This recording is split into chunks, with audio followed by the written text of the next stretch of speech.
사건을 수사 중인 경찰이 사망한 신생아를 야산에 유기한 40대 친모를 아동학대 치사 혐의로 입건해 조사하고 있습니다.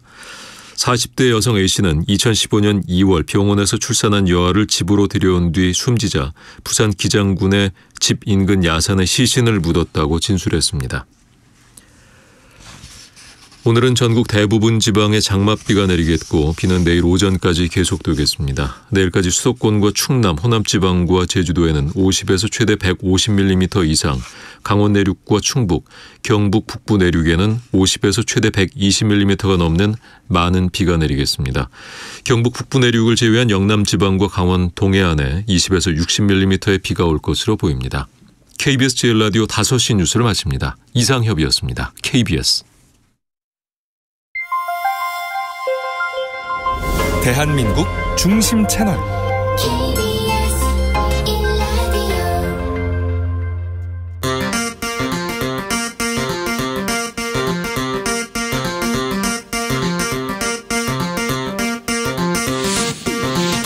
주진우 라이브.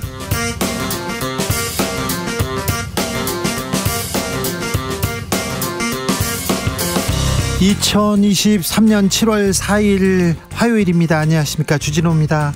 IAEA 최종 보고서가 기시다 일본 총리에게 전달됐습니다. 중국에서는 후쿠시마 오염수 평가하기에는 IAEA 적합하지 않은 기관이다, 이런 얘기가 나왔는데요.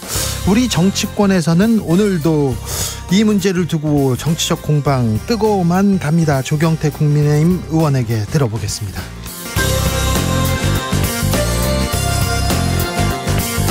국민의힘 못한다, 민주당 밉다.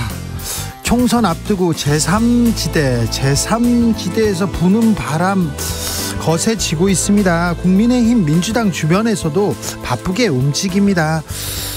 가장 먼저 제3지대 깃발을 든 양양자 한국의 희망 창당준비위원장 만나봅니다. 수능 논란이 있었습니다. 후쿠시마 오염수 방류 논란이 있습니다. 구구 개각 논란이 있었습니다. 방송 장악 논란도 있었는데요. 산적한 현안 가득한데 민주당에서는 추미애 전 장관, 문재인 전 대통령에 이어서 이낙연 전 대표를 저격하고 나섰습니다. 어제는 돈봉투 의혹을 받는 송영길 전 대표의 전 보좌관 구속되기도 했는데요. 민주당 여러모로 한숨 나오는 상황입니다. 정치발전소 장현장에서 짚어봅니다. 나비처럼 날아 벌처럼 쏜다. 여기는 주진우 라이브입니다.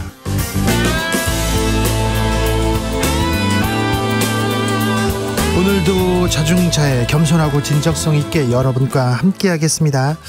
서울의 한 아파트에서요, 주민 한 분이 자녀 100일떡을 돌렸다고 합니다. 100일떡, 이렇게 예전에는 많이 이렇게 많은 사람들이 나눠 먹으면 건강하게 오래오래 산다, 이런 게 있었죠.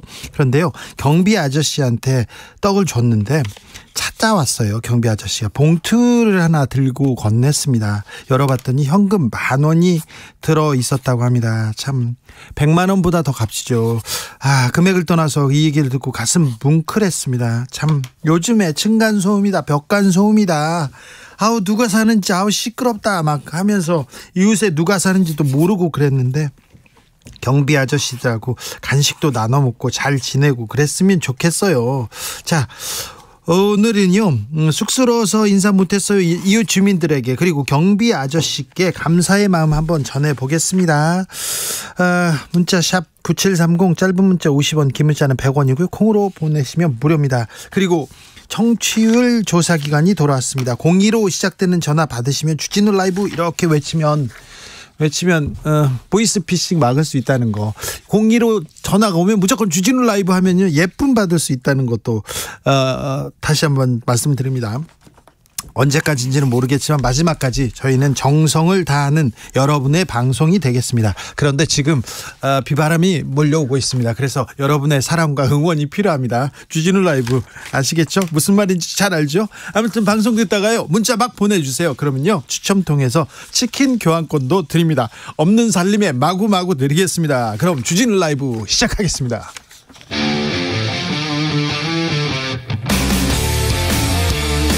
탐사보도 외길 인생 20년.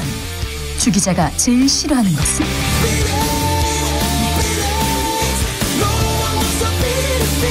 세상에서 비리와 부리가 사라지는 그날까지 오늘도 흔들림 없이 주진우 라이브와 함께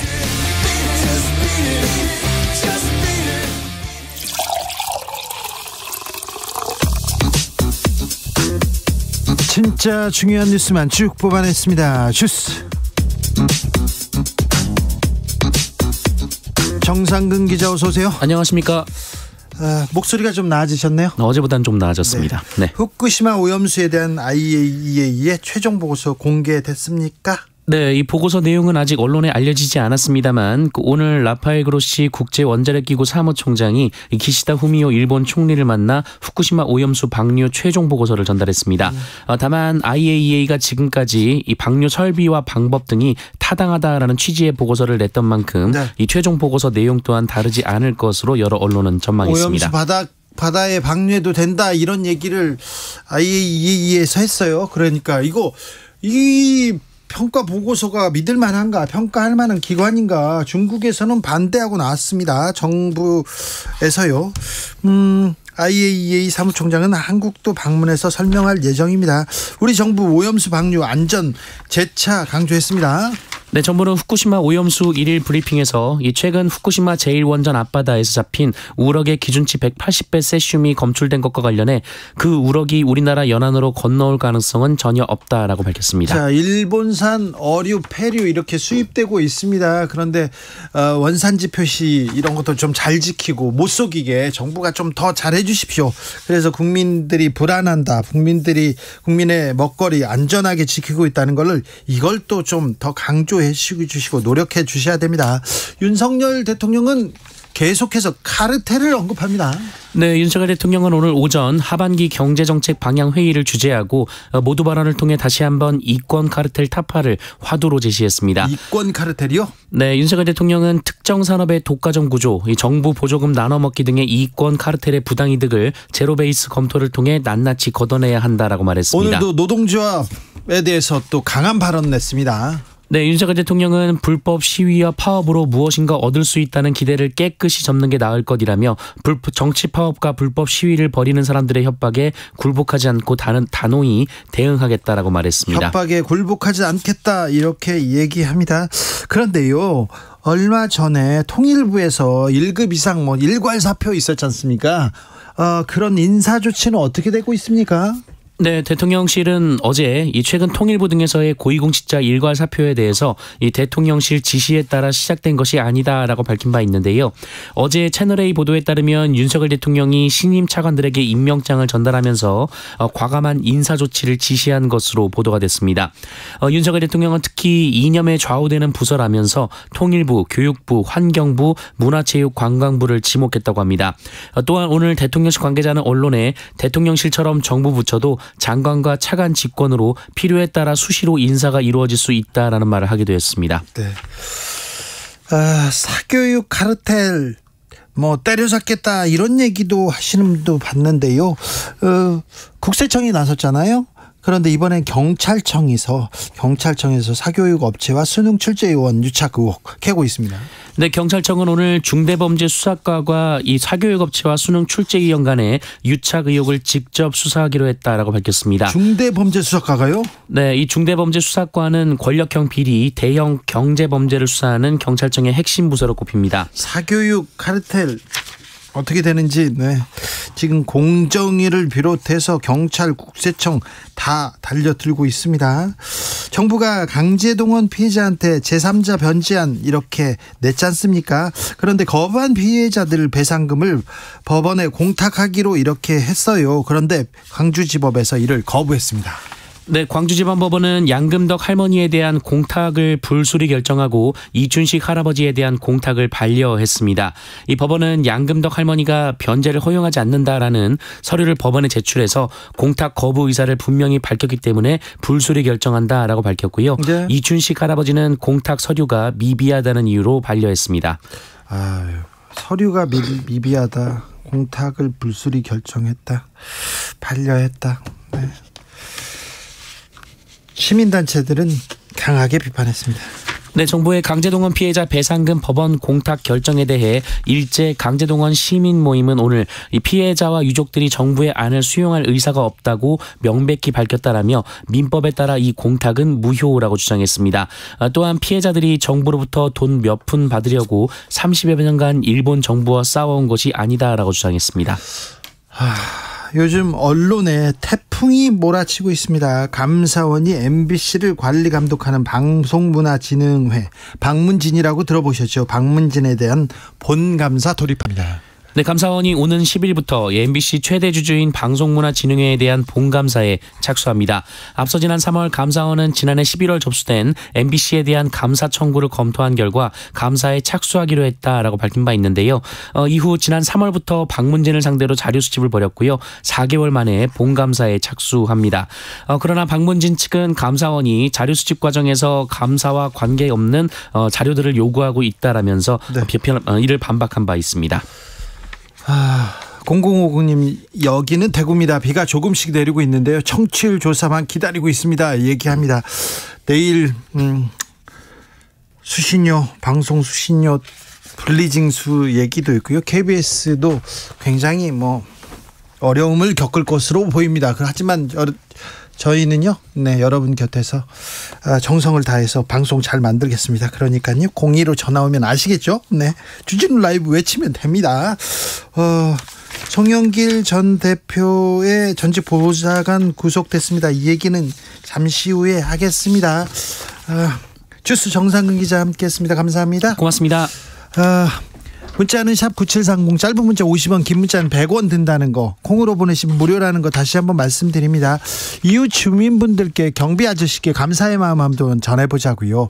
유인숙님, 저희 아파트 경비 아저씨는요, 아이들 이름을 다 외우시고 있습니다. 와, 아이들 지나가면 누구야 하면서 따뜻하게 말을 걸어주십니다. 아이고, 훌륭하십니다. 존경합니다. 9193님, 저 휴가 갔을 때 온 김치 택배를 냉장고에 넣어서 보관해준 경비 아저씨 감사합니다. 네. 저한테 온 택배를 집 앞에 두신 경비 아저씨, 네, 괜찮습니다. 네, 약간 좀 상했어요. 많이 썩었는데 그것도 감사합니다. 잘하셨어요. 데이지 와이님께서 항상 경비 아저씨께 인사하고 다녔는데요. 요즘 경비 아저씨가 자주 바뀌어가지고요.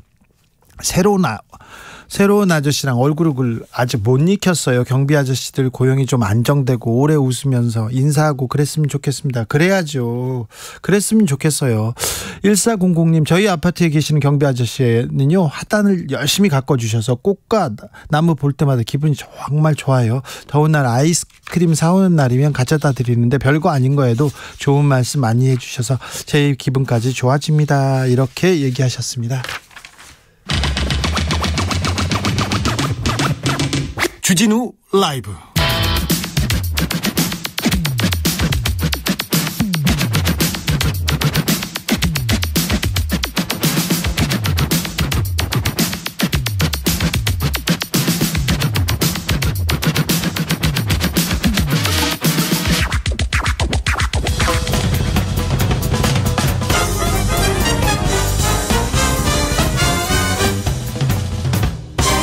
훅 인터뷰.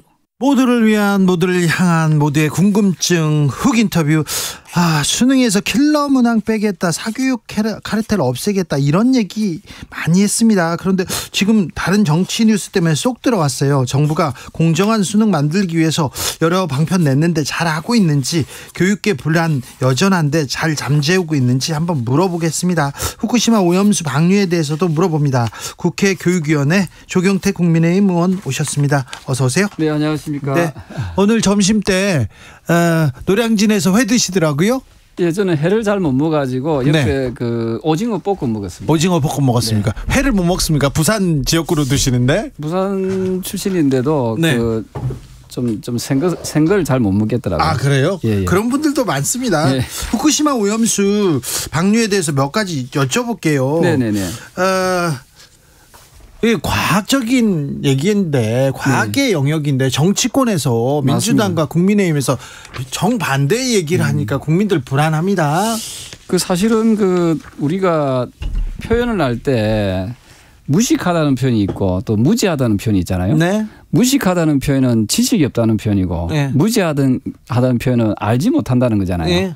그러면 최소한 정치권 특히 국회의원들은 그 무식과 무지로부터 탈피해야 되거든요. 아, 그럼요. 모르면 배우고 모르면 그렇습니다. 배워야 되거든요. 네. 근데 지금 보면은 지나치게 그 좀 선동하는 그런 모습들을 많이 지금 보고 있거든요. 아니 그런데요, 우리 국민뿐만이 아니라 뭐 중국도 그렇고요, 다른 나라들도 그렇고요. 걱정해요. 사실은 꼭 바닷물에 버려야 되겠어요. 사실은 그 우리 김 선생님께서도 아시다시피 2021년도에 네. 그 국회 입법조사처라고 있어요. 네. 그 국회는 지금 더불어민주당이 의장이잖아요. 예. 국회 입법조사처에서 발표한 게 있거든요. 네. 그 오염 처리수에 대해서 발표했는데 가장 크게 만약에 그 버렸을 때 네.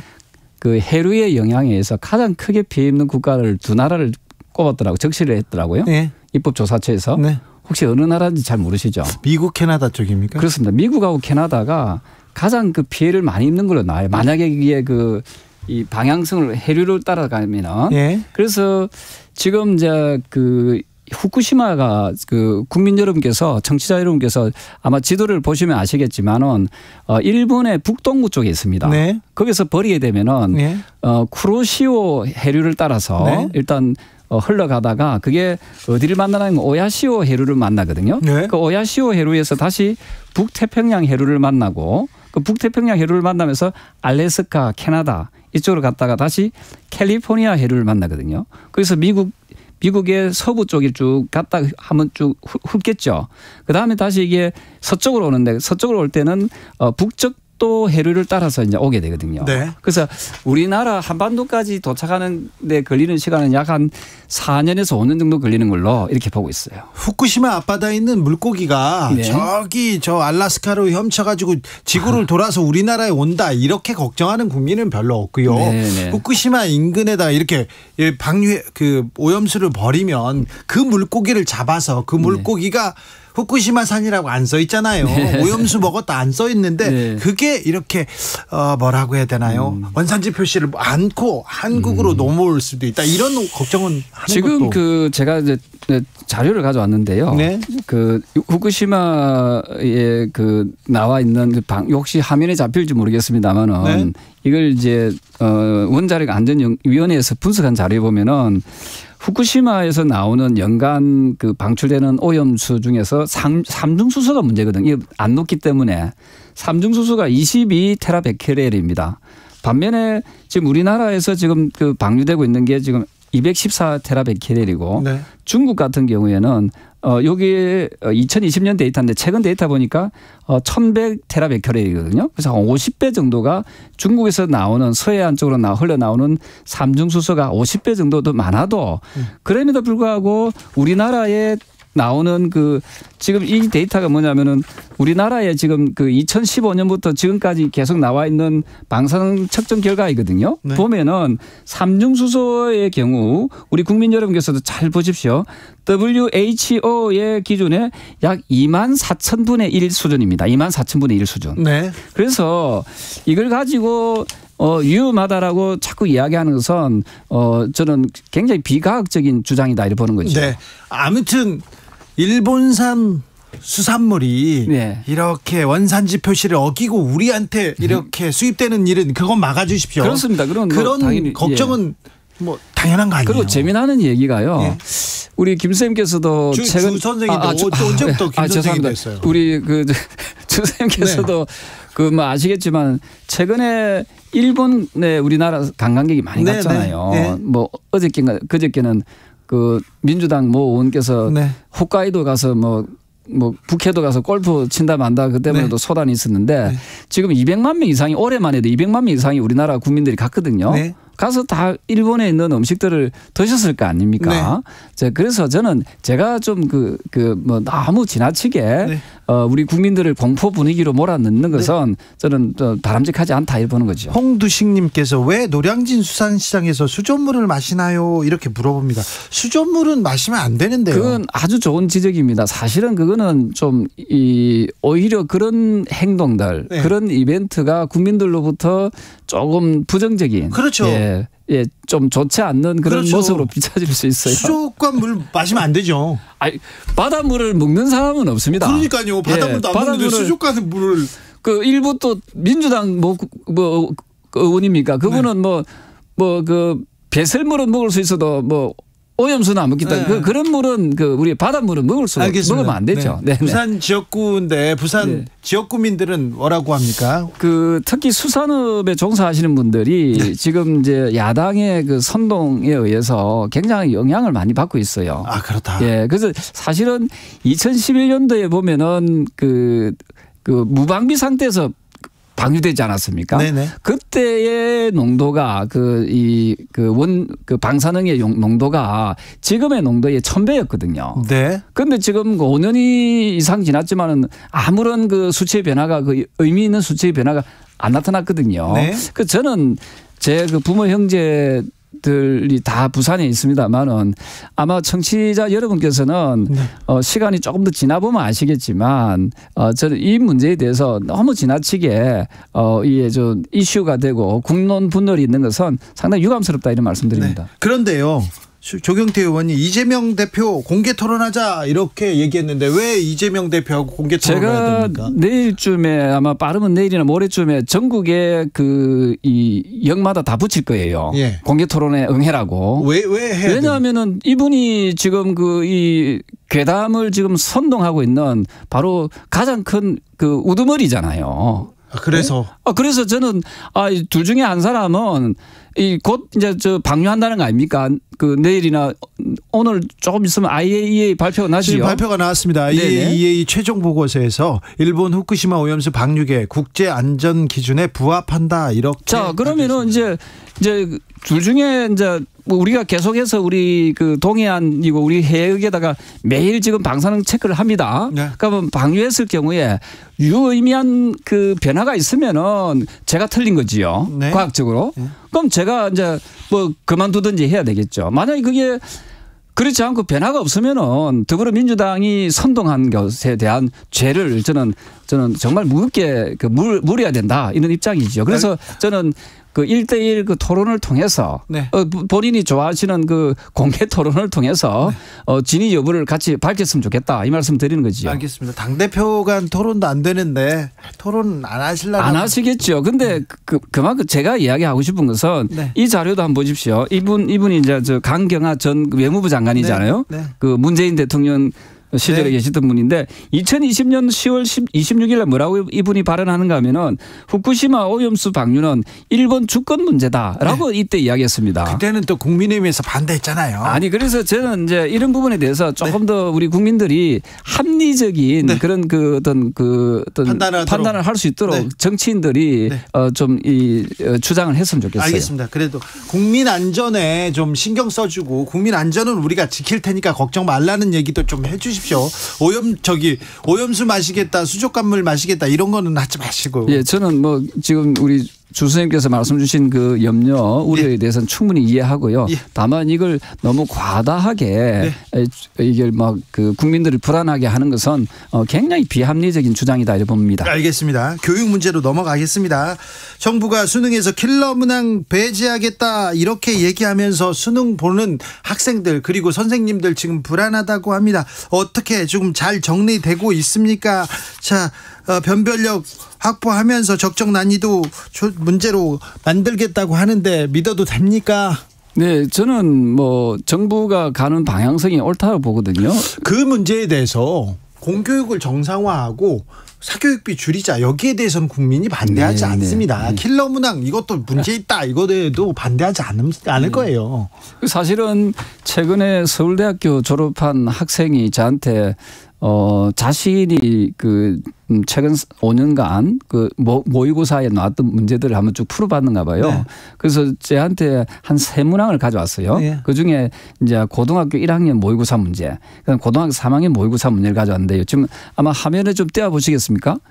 그렇다. 화면에 지금 떠 있습니다. 네, 지금 유튜브로 보시는 분들. 모의고사 문제인데요. 네. 고등학교 1학년인데 6월 달에 나온 문제입니다. 네. 이렇게 지문이 정말 복잡하게 해가지고 서울대학을 졸업한 이 학생조차도 이 지문을 이해를 못하겠다는 거 아닙니까? 일부러 틀리라고 막 내는 문제도 있어요. 그렇습니다. 이게 왜냐하면은 우리가 응용 문제를 내는 거하고 네. 이렇게 사교육을 받지 않으면 이 문제를 접하지 않으면은 풀 수 없도록 만드는 거하고는 엄격히 엄연한 차이가 있거든요. 그렇죠. 골탕 먹이는 문제 그렇습니다. 이거는 없애야 되는데. 그래서 이런 문제를 가지고 이제 사교육 시장이 이제 확장되는 거지요. 예. 예, 그러다 보니까 무슨 뭐 일타 강사라든지 네. 뭐 유명한 학원을 찾아가도록 예. 거기에 학원을 가지 않으면은 이 문제를 반드시 몸풀 수밖에 없는 예. 그래서 사교육 시장이 굉장히 확대될 수밖에 없는 거죠. 아니요, 이 얘기는 지금 조경태 의원이 하는 얘기는 모든 국민들, 모든 학생들이 그래요, 맞아요 이렇게 얘기할 텐데 불안해합니다. 왜 지금 이렇게 내 가지고 왜 이렇게 혼란을 주세요 이렇게. 그래서 저는 이렇게 생각합니다. 저는 학력고사 세대인데요. 그때 전국 수석한 학생이 네. 또는 그 이전도 그렇지만은 교과서만 열심히 했다는 이야기. 그건 그냥 하는 얘기. 아니 그러니까 제 이야기는 네. 교과서 수준, 고등학교 3학년 수준을 벗어나는 문제는 이건 반칙이라 생각하거든요. 그렇죠. 그래서 저는 그렇죠. 그런 의미에서 우리가 이제는 좀 정상화시켜야 된다는 네. 거죠. 그리고 앞으로 지금 11월 달에 수능이 있지 않습니까? 네네. 수능에 나오는 시험 문제 역시도 응용 문제를 어렵게 내는 것을 뭐라 하는 건 아니거든요. 그렇죠. 그래서 저는 그런 범위 내에서 저는 이 수능이 네. 혼란에 저는 빠지지 않도록 네. 또는 교육 당국에서 철저하게 이 부분을 잘 살펴야 된다 보고 있습니다. 교육 개혁으로 가야 됩니다. 사교육은 줄여야 됩니다. 그거 너무 큰 부담으로 저출생의 가장 큰 요인이 되기도 합니다. 자, 방향은 맞아요. 그런데 옳은 말을, 바른 말을 이렇게 좀 불쑥 나오고, 대통령이 사실 입시 전문가는 아니잖아요. 막 입시 전문가다 이렇게 얘기하니까 말도 안 된다 이렇게 국민들이 생각하는 거 아닙니까? 예. 뭐 대통령께서도 뭐 얼마나 답답했으면 원래 3월 달에 네. 이런 킬러 문항을 없애라고 했는데 네. 교육부가 6월 달 모의고사에서 아마 그런 부분을 잘 좀 못 잡았군요. 배제하지 않은 부분도 교육부 책임이 있죠. 왜냐하면 대통령 입장에서는 지금 교육 개혁을 하려고 하고 노동 개혁을 하려고 하고 또 연금 개혁을 하려고 하는데 그 중에 하나도 교육 개혁이거든요. 네. 그 사교육비를 대폭 줄이겠다고 지금 이렇게 하고 있는데 교육부가 해당 부처가 이걸 잘 따르지 않는다면은 네. 상당히 뭔가 어려움이 국정 운영함에 있어서 어려움이 많이 있을 거라 보고요. 네. 그래서 이번 기회에 제가 이 자리에서 말씀드리지만 그 야당도 네. 자꾸만 대통령의 한마디를 가지고 딴직을 넣지 하지 말고 네. 조금 전에 우리 주 선생님께서 말씀 주시다시피 전체적인 맥락에서는 사교육비를 줄이고 정상적인 공교육으로 가자 이게 맞는 거 아닙니까? 예. 그러면 큰 틀을 이해하고 좀 협조할 것은 협조해야 되는데 자꾸만 어떤 말꼬리 잡기, 예. 터집 잡기 이런 식으로 가는 느낌을 많이 받거든요. 알겠습니다. 이번 교육평론가가 주진우 라이브에서 그런 얘기했어요. 굉장히 적절한 정책을 굉장히 부적절하게 내놨다 이렇게 하는데, 아무튼 이런 혼선을 줄 수 있기 때문에 교육당국에서 좀 설명을 했으면 좋았을 것 같아요.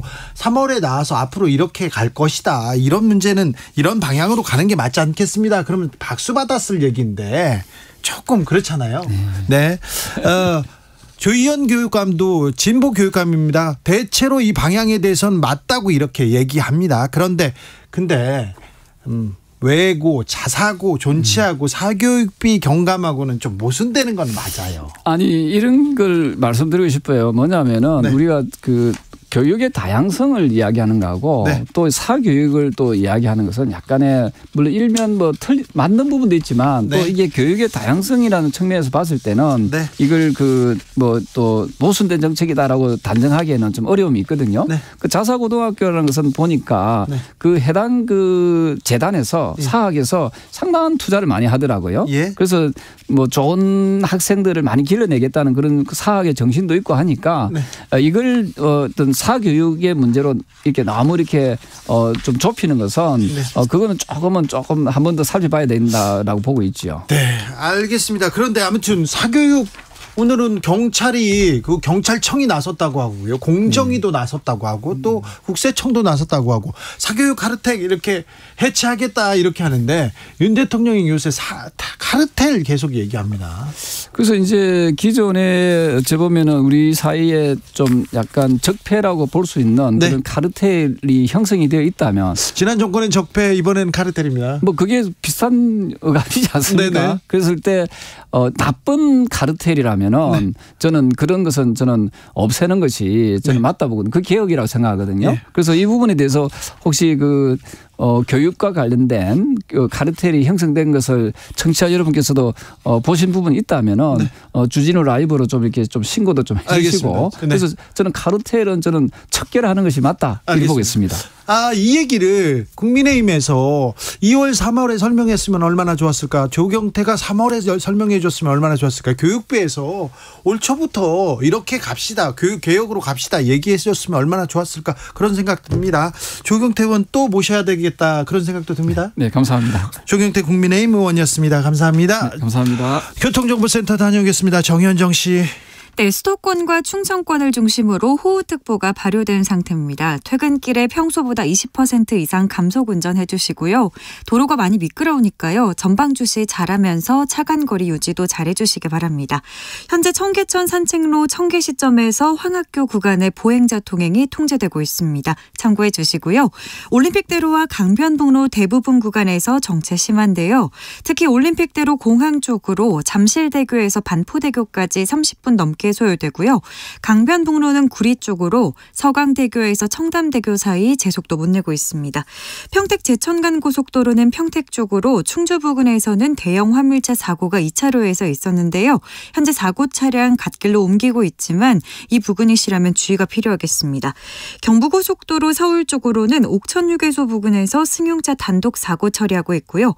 입장휴게소에서 안성휴게소까지 7km 넘는 정체 보이고 있습니다. 한편 중구 농협중앙회 본사 앞에 모여있던 집회 참가자들이 행진을 하고 있습니다. 세문안로 서대문 사거리에서 세종대로 사거리를 지나서 세종대로 시청역을 지나겠고요.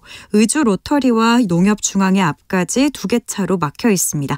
이 도로 이용하신다면 참고하시기 바랍니다. KBS 교통정보센터에서 정현정입니다.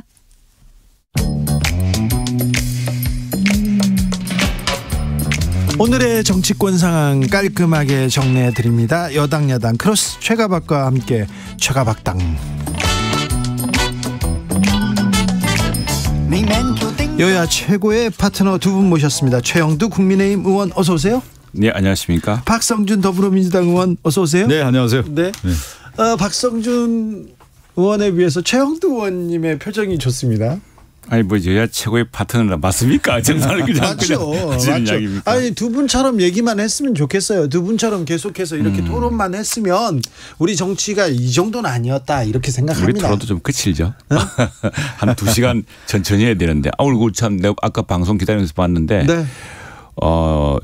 좀 전에 이재명 대표랑 토론하자는 우리 참 오선원의 조경태 의원님 멋있었습니다. 아, 그래요? 예, 토론하셨으면 좋겠습니다. 토론 한번 했으면 좋겠다고요? 토론도 급이 있는 거죠. 뭐 급이 있어. 아니 장 대표 토론 왜 안 되는 거예요? 그러니까 김기현 대표가 꼬리 내리고 안 나오는 거 아니겠어요? 그렇습니까? 예를 들어서 이제 식사하자고 하길래 아니 토론 얘기를 하자. 토론을 하고 국가 현안에 대해서 얘기를 하자니까 김기현 대표가 그럼 TV 토론 하자고 먼저 얘기해 놓고 그러면 이재명 대표가 때와 장소와 시간을 가리지 않고 하겠다. 그랬더니 김기현 대표는 어느 날 사라지고 기자들이 물어봐요. 왜 김기현 대표는 왜 토론 안 하고 그렇게 하냐. 왜 토론 안 해요? 여의도에서 지금 들리는 얘기는 대통령실에서 하지 말라 이렇게 얘기했다라고 지금 김기현 대표가 꼬리 내렸다 이런 얘기는 들리는 거 아니겠습니까? 아니 좀 자신 있으면 나오시라고 하세요. 김기현 대표님. 아니 이재명 대표 지금 솔직히 이야기하면 다 틀린 이야기인데 그거 뭐 팩트 체크하면 다 판판이 나가 떨어진데. 지금요. 근데 국민의힘이요. 네네. 민주당하고요. 이렇게 말을 이렇게 섞어주거나 토론을 할 생각이 없대요. 그렇겠죠. 아니요. 민주당에서 자중질환이 나가지고. 아니 그런 건 아니고요. 아니 네. 우리가 안 해도 뭐 내부에서. 지금 보면은 김기현 대표가 지난번에 교섭단체 연설하는 내용이라든가 요 근래에 보면 네. 과거의 집권 여당의 당대표의 모습이 없어요. 묵중하면서 국가의 현안에 대한 얘기하고 또 야당 대표에 대한 집권 여당 아니 지금 얘기 좀 역할이나 좀 하게 도와줍니까? 시작합니다. 네. 역할을 도와줍니까 지금? 당 대표로서 좀 세상에 이렇게 지독한 무게를 갖고 초강력 야당은 처음 봤어요. 같이 파트너로서 아이고, 얘기할 수 있는 그 공간, 정책 공간을 만들어야 되는데 서로 공간을 좁히는 거예요. 특히 여당 맞죠? 대표가. 야당 대표가 더 하시니까 또. 여당 대표가 공간을 너무 좁히다 보니까 자, 이제 그러면서 지금 하나의 물꼬를 틀 수 있는 게 김기현 대표가 얘기했던 TV 토론인데 결국은 자기 부정에 의해서 TV 토론이 안 되는 거 아니에요? 자, 최근에 윤 대통령 카르텔 얘기를 계속합니다. 카르텔과 싸우겠다, 깨부수겠다, 계속해서 싸워달라 당부하고 있습니다. 어떤 의미로 보고 계십니까, 박성준 의원님? 카르텔 얘기를 좀 많이 하는데요. 우리가 얘기할 때 뭐 읍참마속이라는 얘기도 하잖아요. 네. 가장 중요한 윤석열 대통령이 검찰 출신 아닙니까? 네. 지금 보면은 검찰에 의한 법조 카르텔 문제가 상당히 지금 큰 문제 아닙니까? 네. 박영수 특검과 관련해서 박영수 특검의 사단들이 있었잖아요. 그 사단에 윤석열 대통령도 있었고 특히 이제 검찰의 핵심 라인들이 있었는데 이 대장동 관련해서 박영수 특검이 200억 요구했다는 얘기도 있었고 50억 클럽 당연히 있는 거 아닙니까? 그런데 지금 불구속이 됐어요. 네, 구속영장이 기각됐습니다. 네, 구속영장이 기각이 됐는데 국민들이 바라볼 때 이게 도대체 어떻게 된 거냐. 그리고 기억하실지 모르겠지만 곽상도 전 의원과 관련해서도 구속영장이 기각되고 1심에서 무죄가 되지 않았어요. 이건 전형적인 법적 카르텔인데 이걸 뿌리 뽑겠다라고 하는 얘기를 해야 되는 거고요. 또 하나 오늘 법적 카르텔을 뿌리 뽑으려고 지금 수사하고 있잖아요. 아니 좀 들어보세요. 그러니까 다른데 카르텔을 먼저 얘기하기 전에 네. 윤 대통령이 있었던 곳에 네. 그런 비리 카르텔이 있다고 하면 뿌리 뽑는 게 마땅하고 네. 또 하나가 지금 김건희 여사 관련해서 윤석열 대통령의 처가와 관련된 얘기가 계속 나오고 있잖아요. 그러니까 처가는 어디 말하는 겁니까? 처가가 최은순 장모, 네. 그다음에 김건희 여사의 가족들 땅이 양평에 지금 있는데 국토교통부가 예비 타당성 조사를 통과해서 이미 결정된 건데 김건희 여사 가족이죠. 윤석열 대통령의 처가가 있는 땅을 종점으로 변경했다는 거 아니겠습니까? 아이고 그쪽으로. 요즘 어느 나라에 아니 그래서 지금 민주당이 저렇게 돈을 짚을겠다 이랬는데 그렇게 하겠습니까? 지금 그거 나오고 있잖아요. 아니, 그래서 그냥 그래서 결과 가지고 그냥 얘기 좀 듣고야 하세요. 원희룡 장관이 그러면 이거에 대해서 물어보니까 네. 국토교통부 실무자에 의해서 이루어졌다라고 하는 부분으로 떠넘기면서 재검토하겠다 얘기하는데 이게 말이 되는 겁니까 지금? 그러니까 이런 문제부터 이권 카르텔에 있었다라고 하는 부분이 있다고 하면 이걸 먼저 뿌리 뽑아야죠. 자 이게 이제 사실 자유민주주의에서 가장 특히 시장 경제 자유민주주의에서 가장 문제되는 게 이권 카르텔입니다. 이게 미국에서 이제 대공황 이전에 바로 미국 민주당 루즈벨트 대통령 시절에 이 카르텔이라는 문제의 싸움이 나옵니다. 지금도 미국이 보면 반독점, 반카르텔이 굉장히 강하거든요. 이게 자본주의라든가 이런 데서는 이제 뭐 자본 이권 여러 가지 이권과 권력과 이권과 뭐 이런 것들이 결탁해서 계속 그 힘을 만들어냅니다. 그것을 이제 막아내기 위해서 미국 민주당 루즈벨트 정권들이 했던 게 이제 반독점 카르텔 이런 것이고요. 지금 우리도 이제 비슷한 양상들이 보이지 않습니까? 도대체 이게 그 무슨 뭐 최근에 킬러 문항도 이야기했지만 그 우리 주진애 앵커나 또 박 의원님이나 저나 도대체 저게 왜 국어 시험이며 도저히 이해가 안 되는 문제들이 계속 나와. 그게 네. 그냥 지속되고 있는 거예요. 그 문제에 대해서 그동안 아우성이 없었겠습니까? 사람들이.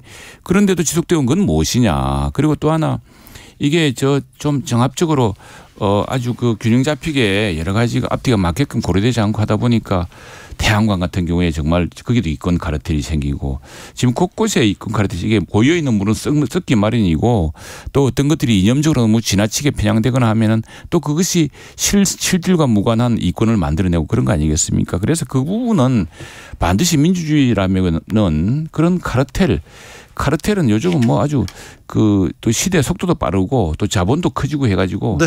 굉장히 그리고 뭐 지금 벌써 그 일타 강사들 버는 수준도 돈도 어마어마하지 않습니까? 네. 그런 거 보듯이 이 카르텔의 여부 이런 것들은 다시 한번 주목할 때가 됐죠. 그러니까 카르텔에 있어서의 뿌리 뽑겠다, 청산하겠다라고 하는 부분에 있어서 어느 국민이 찬성 안 하겠습니까? 다 그렇습니다. 찬성하겠죠. 네, 네. 그런데 그 카르텔의 청산의 대상이 도대체 누구냐는 거예요. 윤석열 정권에 대해서 비판하거나 실질적으로 저항하는 세력들에 대해서 카르텔이라고 해서 청산하면서 그 칼을 들이대면서 자신들의 기득권을 유지하는 카르텔은 옹호하고 봐준다? 국민들이 그걸 용납하겠습니까? 서울 양평 고속도로가 이렇게 만들어집니다. 2017년부터 국토교통부가 추진해 왔는데요. 2021년에 예비 타당성 조사를 했어요. 그래서 서울 양평 고속도로 종점이 있었는데 양평군 양서면에서 양평군 강상면으로 변경됩니다. 그런데 그 변경된 종점 일대에서 500m 떨어진 지점에 김건희 여사 일가가 보유한 부동산이 있다는 게 이 논란의 핵심인데요. 핵심이죠. 원희룡 국토교통부 장관은 고속도로 노선 이거 누구하고 청탁 받아서 압력 받아서 그럴 리가 없다. 허무맹랑하다. 이렇게 밝혔습니다. 지금 주진우 앵커가 설명했지만 기존 노선은 이미 예비 타당성 조사를 통해서 끝난 거 아니겠습니까? 그런데 변경이 됐단 말이에요. 그 변경이 됐는데 그 변경의 이유와 타당성이 무슨 근거로 한 겁니까? 그것이 제대로 드러나지 않았기 때문에 의혹제기가 되는 거고 민주당이 국정감사에 잠깐 들어보세요. 예. 마침 그리고 그 종점이 지금 얘기한 것처럼 몇백 미터 떨어진 곳에 김건희 여사 가족들이 있는 땅이 있다라는 거 아니겠습니까? 그랬을 경우에 그것을 야당이나 언론에서 제기하는 것은 당연한 거 아닙니까? 그리고 그거에 대해서 어떻게 된 건지 국토교통부에 대해서 조사를 해야 되는 것이죠. 그냥 뭐 실무진의 이거 잘못이다라고 원희룡 장관이 얘기해서는 안 되는 문제죠. 알겠어요. 상식적으로 이해가 잘 안 됩니다. 자, 어떻게 변경됐는지 왜 변경됐는지 민주당에서도 좀 밝혀주시고요. 국토교통부에서 밝혔으면 좋겠습니다. 자. 민주당에서도 밝혀야 될 게 있습니다. 지금 오염수 문제도 있고요. 수능 논란도 있습니다. 언론에 태풍이 불고 있고요. 또 이 김건희 여사한테 특혜를 줬는지 이 문제도 밝혀야 됩니다. 그런데요. 지금 뉴스는 다 추미애 전 장관 얘기입니다. 문재인 전 대통령을 비판하더니 그 다음에는 이낙연 전 대표를 비판하고 나섰습니다. 어떤 일입니까?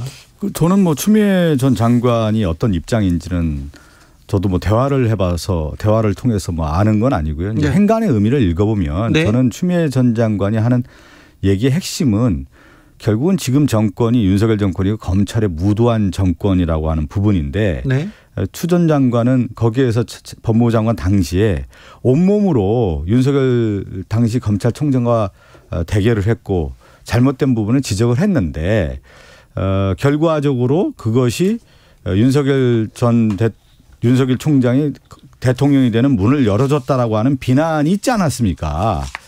추 전 장관에게. 그러니까 추 전 장관은 그런 것이 아니다라고 하는 부분을 자기가 어떻게 보면 지금 논리를 펴고 뭐 그 관련 내용에 대해서 좀 자기 설명 아니겠습니까? 근데 이낙연 전 대표가 지금 귀국하고요. 그다음에 그 여러 메시지를 내고 지금 지방에서 계속 행보를 보이고요. 그다음에 추 장관이 나와서 이렇게 얘기하면서 오염수 문제하고 수능 논란이 쏙 들어갔어요. 그렇잖아요. 그러니까 이슈는 항상 흐르는 거죠. 지금 이제 그래도 뭐 후쿠시마 오염수와 관련된 뉴스는 하고 특히 뭐 수능과 관련된 여론이라고 하는 것은 섣부른 졸속 조치로 인해서 고등학교 3학년뿐만 아니라 이 교육계 입시가 전체적으로 흔들렸다라는 부분의 여론의 질타는 계속 이어지는 거고요. 뭐 주 앵커가 얘기한 것처럼 지금 이낙연 전 대표가 이제 다시 들어오고 또 추 전 장관이 또 정치적 전선에 형성되면서 약간 혼란스러운 면이 있는데 또 거기서 또 흙탕물도 있다 보면 또 맑은 물도 뜨지 않겠습니까? 최영두 의원님 어떻게 보십니까? 나는 사실은 그 뭐 말을 하는 거에 자유인데 자유민주주의 국가니까. 근데 이게 보니까 어제 뭐 KBS인가? KBS 1입니까 여기가? 모르겠습니다. 나는 참 정말 KBS 아니 공영방송이 그렇게 할 일이 없습니까? 그 심야 시간에 정말 좀 더 우리 박성준 의원처럼 좀 고매한 인기 이런 사람들 해서 정책 토론을 좀 진지하게 해서 밤에 사람들이 생각하게 하든가 해야지. 아무 생각도 없는 사람들의 말을 티격태격을 이게 지금 공영방송에서 밤에 그렇게 귀중한 공중파 지상파 써가면서 해야 될 것이 난 좀 참 답답하고요. 그 문제는 좀 이런 프로그램 대신에 왜 그 토요 심야 토론 같은 걸 없었습니까? 거기서는 정말 이 박성준 의원같이 이렇게 고민한 분들이 나오셔서 한 100분 정도 정말 길게 토론해서 말로서 정말 하고 해야지. 이것만 말도 안 되는 사람들 때려 나와가지고 말이죠. 티격태격하는 걸로 가지고 아이고 난 좀. 그래서 난 그 방송이 유튜브도 아니고 KBS의 무슨 프로라 그래서 내가 깜짝 놀랐습니다. 네, 알겠습니다. 또 뭐 이렇게 뭐 아니 왜 KBS를 물고 들어요? 그러니까요. KBS 아니 저 방송이라고 하는 저도 방송국이고 저 최영두 의원님도 언론인 출신만 이슈의 현장에 들어가서 가장 중심 인물을 인터뷰하는 것이 방송의 본연의 의무이죠. 공영방송은 말의 품격이나 토론의 품격 높이고 해야죠. 보세요. 지금 우리 박 의원 아시게 심야 토론이 없어졌습니다. KBS에 토론 프로그램 줄어들고 있어요. 그런데 지금 우리 뭐 주앵커도 이야기하시고 박 의원도 이야기했지만 우리 토론도 좀 많이 하고 정책 문제도 이렇게 사실 우리 20분도 짧습니다. 티격태격 하다 보니까 이야기도 못하고 맨날 말이 잘려가지고. 아니 김기현 대표가 그 토론 프로그램 안 나오는데 뭐 토론 프로그램 맨날 그런 건 안 하고 무슨 라이브니 해가지고 이렇게 무슨 그 심야 라이브를 하더라 참 그 해가지고 아니 뭐 아이고 참. 그 지역 구민들 만나보면 오염수 방류에 대해서는 어떻게 생각합니까? 마산이니까 바닷가 아닙니까? 우리는 지금 사람들이 여기에 대해서 조심스러운데 민주당에 대해서 붕괴는 하도 많습니다. 아직 그 오염수가 있다 하더라도 지금 당장 잡은 물고기 잡은 생선은 팔아야 되지 않습니까? 그렇죠. 그런데 아직도 하지도 않았는데 벌써 전국을 돌면서 무슨 똥물이지 뭐니 독극순이 이러니까 어민들이 장사가 되겠습니까? 그래서 굉장히 붕괴하고 있고요. 이 문제에 대해서는 저희도 뭐 철저히 대응하고 있습니다만 저는 그렇게 이야기합니다. 어민들한테. 제 사무실이 바로 우리 수산시장과 또 어시장 그 가운데 있고 해집도 많습니다.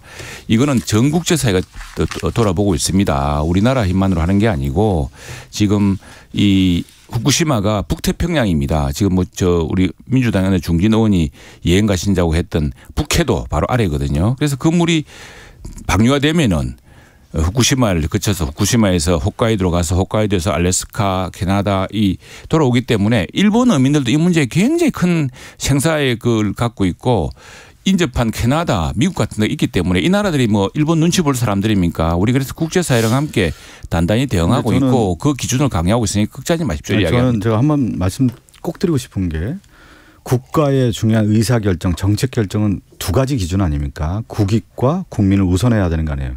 후쿠시마 오염수 방류에 했을 경우에 우리나라 국익에 어떤 도움이 되는 겁니까? 전혀 도움이 안 되는 거 아닙니까? 국익이. 네. 그리고 국민의 생명과 재산에 있어서 후쿠시마 오염수 방류가 국민의 생명과 안전이 괜찮은 겁니까? 국민들 80% 이상이 그렇지 않다고 생각되는 거잖아요. 지금 제가 그 얘기를 드리는 거예요.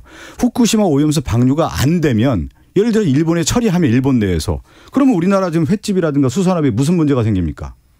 방류했을 경우에 횟집이라든가 수산업에 타격이 있어서 지금 우리가 지금 그 얘기를 하는 거 아니에요. 예. 그래서 방류를 하지 말고 그렇다고 하면 일본에 예산 문제가 있다면 우리나라도 예산을 들여서라도 일본 내에서 처리를 하자. 답답해. 아니 그러면 국익이라든 부분과 국민의 생명과 재산에 대한 부분에서 살았습니까? 지난 방류 결정이 문재인 정부 시절에 결정이 됐습니다. 그때 우리도 IAEA에 참여했고 그래가지고 당시에 논의를 시작해서 진작했어야 되는데 그리고 또 하나 이런 문제에서 방류를 하지 않고 물을 가둬두다가 오히려 또 다른 쓰나미와 지진이 오면 위험할 수 있다. 네이처지에 난 이야기입니다. 지금 문재인 정부 얘기를 하는데 잠깐만요. 아니 나는 정말 답답한 것이 그래서 뭐 유엔에 간다고 유엔 가면 또 IAEA 갑니다. 그랬더니 또 IAEA 해체하겠다 그러고 도대체 이 민주당은 어느 별에 사는 정당입니까? 국제사회에서 다 공무원이식한 이야기인데. 후쿠시마 오염수 방류 반대한 분들 있잖아요. 국민의힘 의원들 수두룩합니다. 지금 조태영 안보실장부터 해서 현역 의원 시절에 후쿠시마 오염수 방류 반대했습니다. 왜냐하면 그 반대했던 분들은 왜 지금 입장이 바뀌는 겁니까? 왜 바뀌어요? 왜 문재인 정부를 탓해요? 지금 국민의힘에 있는 의원들이 그러면 그걸 막았습니까? 그 당시에 후쿠시마 핵 오염수 방류에 다 반대했어요. 그런데 지금 갑자기 찬성하는 쪽에 이유가 뭐예요? 이유의 근거가 찬성하는 뭐예요? 게 아닙니다. 예? 찬성한 게 아니고 국제사회, 이거 과학으로서 막아야 될 문제지 지금 뭐 아무 무책임하게 지난 불과 1년 반 전까지 집권했던 정당이 그때는 괜찮다 그랬다가 지금 뒤집었고 예? 지금 괜히 아직 방류도 안 되는데 온 무슨 독극순위 해가지고 어민들 불안하게 하고 그게 정당입니까? 그런 이야기 안 하고 또 하나 나는 이와 비슷하게 보는 게 최근에 뭐 문재인 전 대통령이 아니 평화가 깨지고 뭐 했다 그러는데 이것도 세상에 이런 적반하장이 어디 있습니까? 문재인 정부 시절 말기에 이미 북한이 대화의 문을 닫았고 우리 대통령을 조롱하고 삶은 소대가리니 그러고 우리 국민이 만들어준 개성공단 남북연락사무소 대포로 쏘서 박살 내버리고 그러지 않았습니까? 그런데 무슨 그 시절에 평화롭게 끝난 것처럼 이렇게 적반하장의 그 말을 뒤집고 전쟁 운동도 제대로 하지 않아 가지고 말이죠. 전부 한미연합훈련도 총 한 발 안 쏘는 컴퓨터 시뮬레이션을 하고 그래 놓고 지금 평화를 누가 정말 지켰습니까? 난 이런 좀 민주당의 위기는요. 뭐 추미애 장관이 한 그런 위기가 아니고 이런 국가 안보라든가 또 국제사회가 돌아가는 거라든가 아닌 말로 지금 그게 우리 앞바다가 아닙니다. 후쿠시마가. 그렇다고 한다면은 민주당이 말이죠. 안방에 모여서 죽창가를 아무리 불러도 못 막습니다. 막을 방법을 실질적으로 강구를 해야죠. 최 의원님 평화 안보라는 게 대부분 북한에 대해서 민주당이 뭐 전쟁하겠다고 강한 발언하면 평화 안보가 지켜지는 겁니까? 우리가 지금 강경 발언으로 그냥 안보가 지켜지는 거예요? 아니 왜 강경 발언을 강경 발언만 하면 되는 겁니까? 외교 전략이라고 하는 것도 보이지 않고 남북 관계라고 하는 것이 그러면 뭐 강경 노선에서 그냥 문 닫으면 우리 평화 안보가 지켜지는 겁니까? 말을 워낙 당당하게 하시니까 내가 주눅이 돼서 아니 사실을 따져 보면은 당당한 게 아니라 우리가 외교 전략이라고 하는 것은 그 말로만 하는 거하고 실질적으로 안보를 지켜야 되지 않습니까? 지금 보세요. 이 문재인 대통령 문재인 대통령이 보세요. 결코 핵을 포기할 생각도 없는 김정은을 매우 솔직하고 결단력 있는 지도자라고 이야기를 했습니다. 예? 지금 말로서 해결되는 문제가 아니지 않습니까? 말이야 번드르하게 누구나 하죠. 하지만은 불과 한 달 전에 북한이 인공위성인지 뭔지 쏜다 그래가지고 우리 대한민국에 비상이 걸리고 그러지 않았습니까? 지금 이렇게 위태롭게 되었는데 지금 이 후쿠시마 오염수 문제도 그렇고 그다음에 북한 북핵 위기도 그렇고 민주당의 진정한 위기는 이 국제 정세 그다음에 국제사회에 대한 좀 정확한 인식 시류가 어떻게 변하는지 그리고 정말 외교 안보에 대해서 좀 진짜 현실적으로 생각했으면 좋겠어요. 지금처럼 모르겠어 북한에 대해서 맨날 응징하고 보복하고 강하게 대응하겠다 하고 중국과의 응징하고 보복한다고 아니 그러니까 지금처럼 맨날 그렇게 얘기하고 중국과 관계 개선에서 막고 그렇게 해서 실질적으로 얻을 수 있는 그 모르시는구나. 안보 정책이라는 게 있어요? 안 보셨구나. 아니 중국의 왕이가요. 아니 최근 몇 년 사이에 전례 없이 우리 한중일 모임 모아서 이야기를 하겠다고 했습니다. 왜 그렇습니까? 우리가 당당하게 하니까 하는 거예요. 그리고 중국 사람들이 뭐 우리가 굴신하고 높은 봉우리 하니까 봐줬습니까? 맨날 혼밥 먹이고 그랬죠. 계속 그렇게 하십시오 그러면. 그렇게 하면 그리고 외교 전략이라든가 국방 정책이라는 게 그렇게 말로 되는 겁니까? 이제 열을 실질적으로 하는 거죠. 실질적으로. 전국에 말로 싸우겠다고 하면 되는 거예요. 그러면 비가 많이 오는 민주당을 이깁니까? 조심해야 되겠습니다. 비조심하시고요. 네. 조심해서 가셔야 됩니다. 실질적으로 해야지. 인사하세요. 네.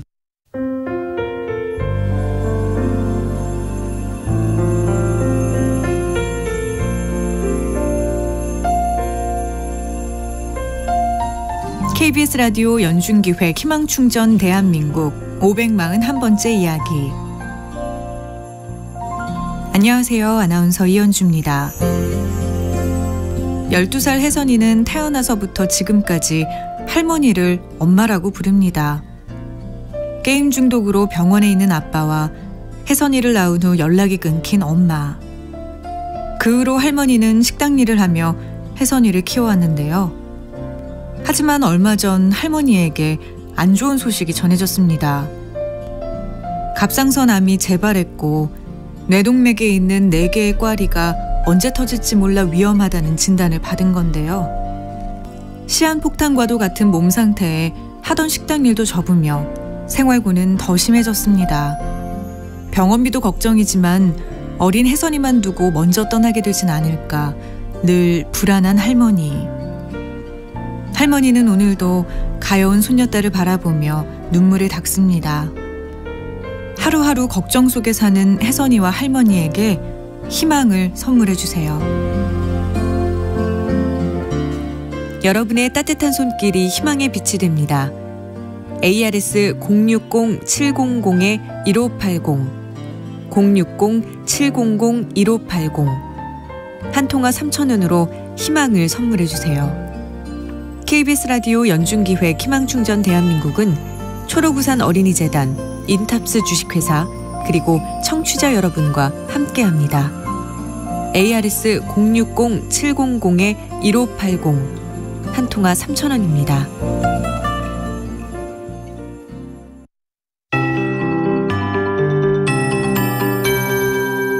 KBS 58분 날씨.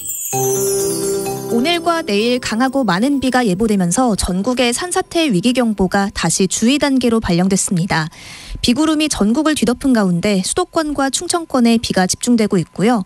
중부 서해안과 경기 남부의 호우주의보가 수도권 전역과 충청 내륙, 강원 영서까지 확대 발표됐습니다.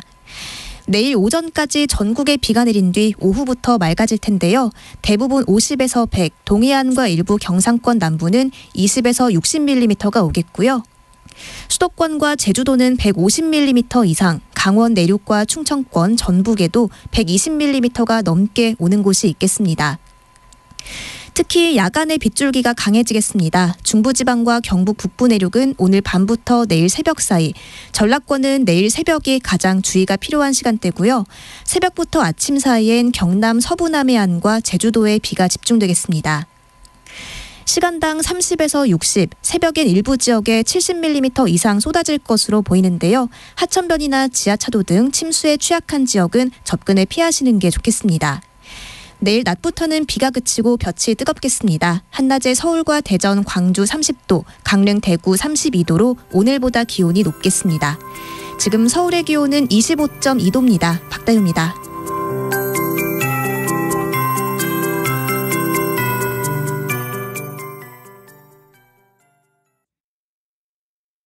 정성을 다하는 국민의 방송 KBS가 6시를 알려드립니다. AM 711kHz, FM 97.3MHz, KBS 1라디오입니다. HLKA.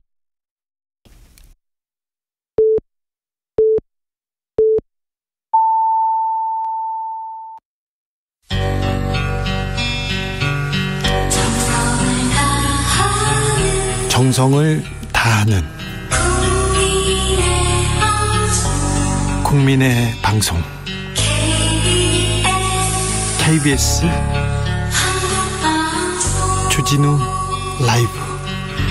그냥 그렇다고요. 이 시각 라디오 정보센터 뉴스입니다.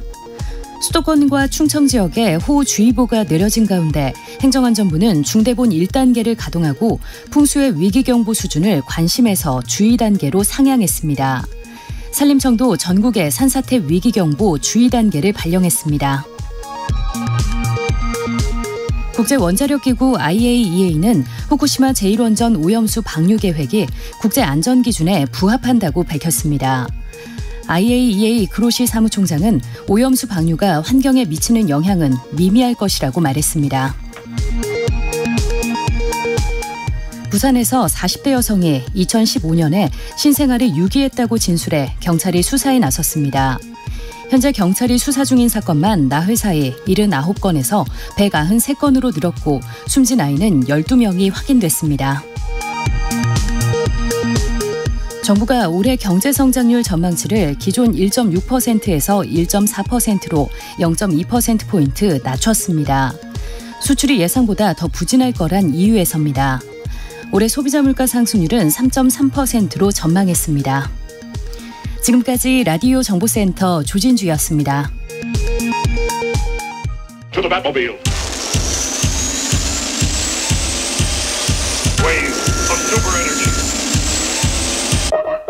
주 기자의 1분.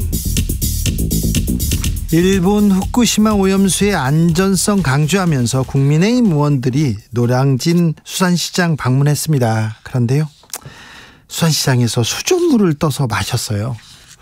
김영선 의원 여러 차례 떠 마십니다. 마셔도 됩니까? 그런데 주인이 당황하는 표정이 보이는데도 그냥 계속 떠 먹습니다. 다른 의원한테 권해요. 근데 다른 의원 또 따라 마셨습니다.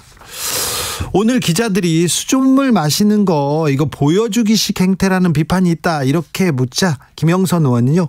가서 수돗물 보셔요. 먹을만 합니다. 이렇게 대답했습니다. 몇 해 전에 식약처하고 지방자치단체들이 횟집 수족관 검사했어요. 그랬더니 일부 수족관에서 장염 비브리오균과 비브리오 폐혈증균이 검출됐습니다. 비브리오 폐혈증은 다양한 피부 병반, 오한, 발열 그리고 설사, 복통, 구토 동반됩니다. 2022년에 우리나라에서 비브리오 폐혈증 환자는 46명, 그중 18명이 숨졌습니다. 46명 중 18명이면 굉장히 무서운 그런 균이네요. 네. 일부 횟집에서는요. 수족관 이끼 끼지 않게 하려고요. 농약 제초제 성분 함유된 이끼 제거제를 사용해서 문제가 되기도 했습니다. 농약 성분, 이끼 제거제. 수족관물 절대 마시면 안 됩니다. 뉴스를 보고 아이들이 따라 마실까 봐 저는 걱정이 됩니다. 아이들이 따라 마시지 못하도록 각별한 주의 요구됩니다. 좀 부탁드리겠습니다. 주기자 1분이었습니다. 이건주와 어린이들, 어른들은 몰라요.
훅 인터뷰.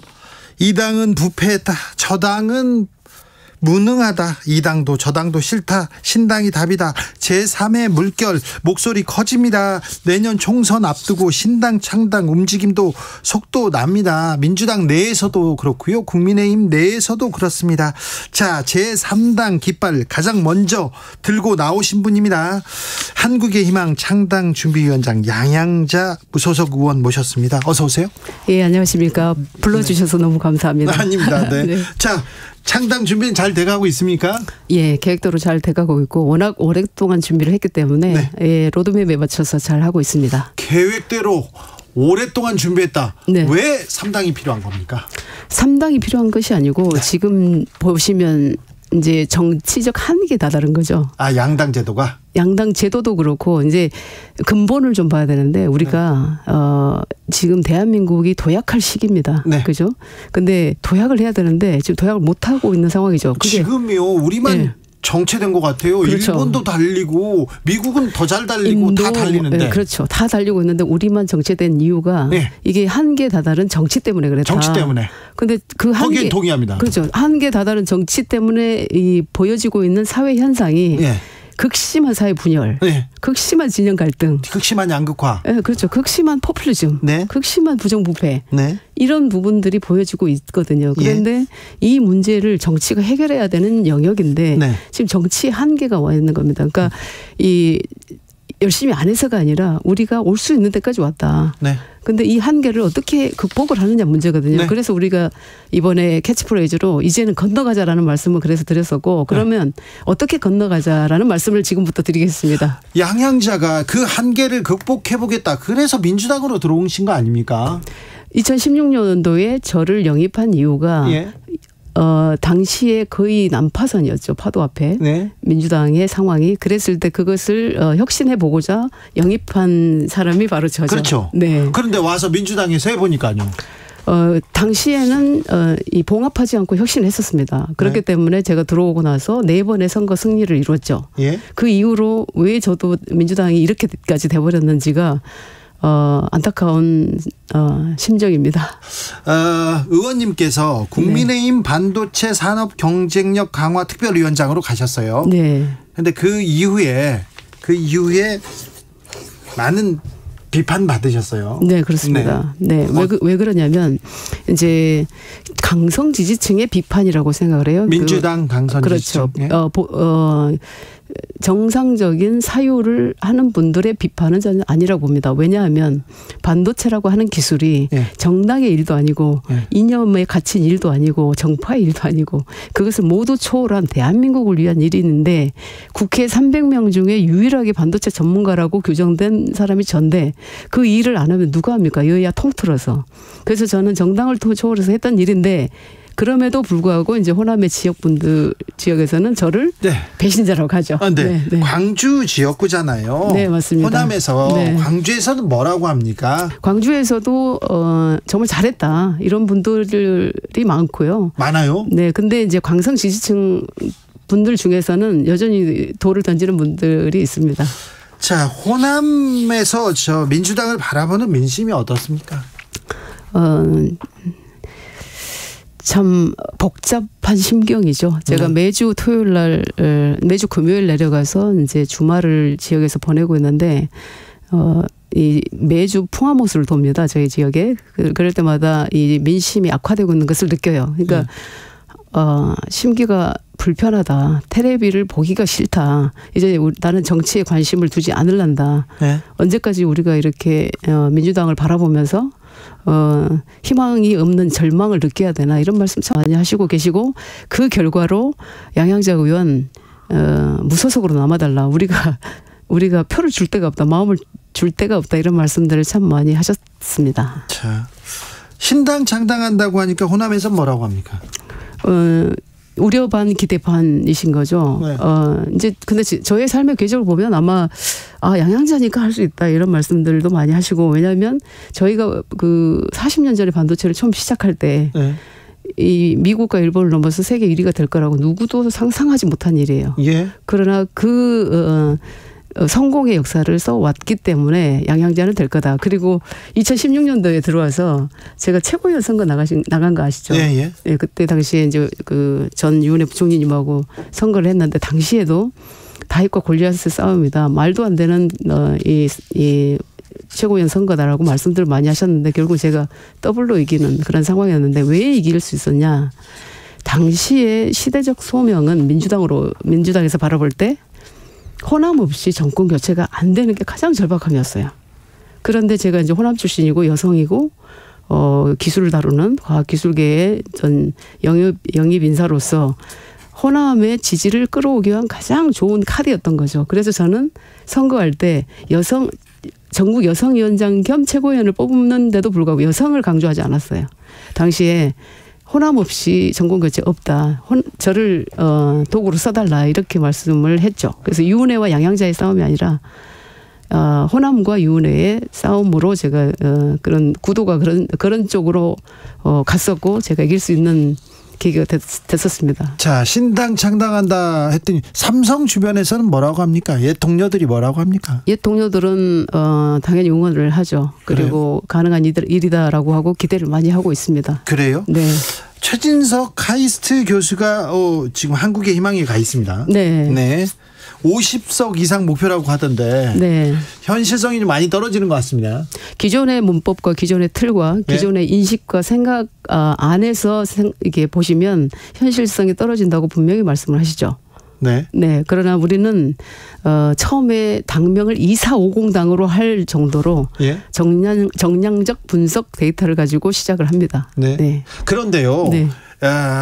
민주당도 싫다, 국민의힘도 싫다, 이 당도 싫다, 저 당도 싫다. 그렇지만 제3당에 대한 목마름이 있습니다. 갈증이 있는데 선거 때마다 그게 잘 안 됩니다. 지금까지 안 돼 왔는데 저희는 이 당도 싫다, 저 당도 싫다의 무당층을 대상으로 저희가 신당 창당을 하는 것이 아니라 그야말로 대한민국을 추격국가에서 선도국가로 만들기 위한 가장 필요한 정치의 영역에서의 정당, 그 정당을 만들어서 전 국민에게 지지를 받는 그런 정당을 꿈꾸면서 가거든요. 네. 예, 그래서 전혀 다릅니다. 그러니까 정치의 본질을 들여다보느냐, 지금 현상을 뭔가 조금이라도 좀 해결해 보고자 하는 거냐, 네. 그건 좀 다르다고 생각합니다. 저 금태섭, 박원석, 정태근 전 의원이 모여서 또 신당을 창당한답니다. 네, 알고 있습니다. 그 당은 어떻게 보십니까?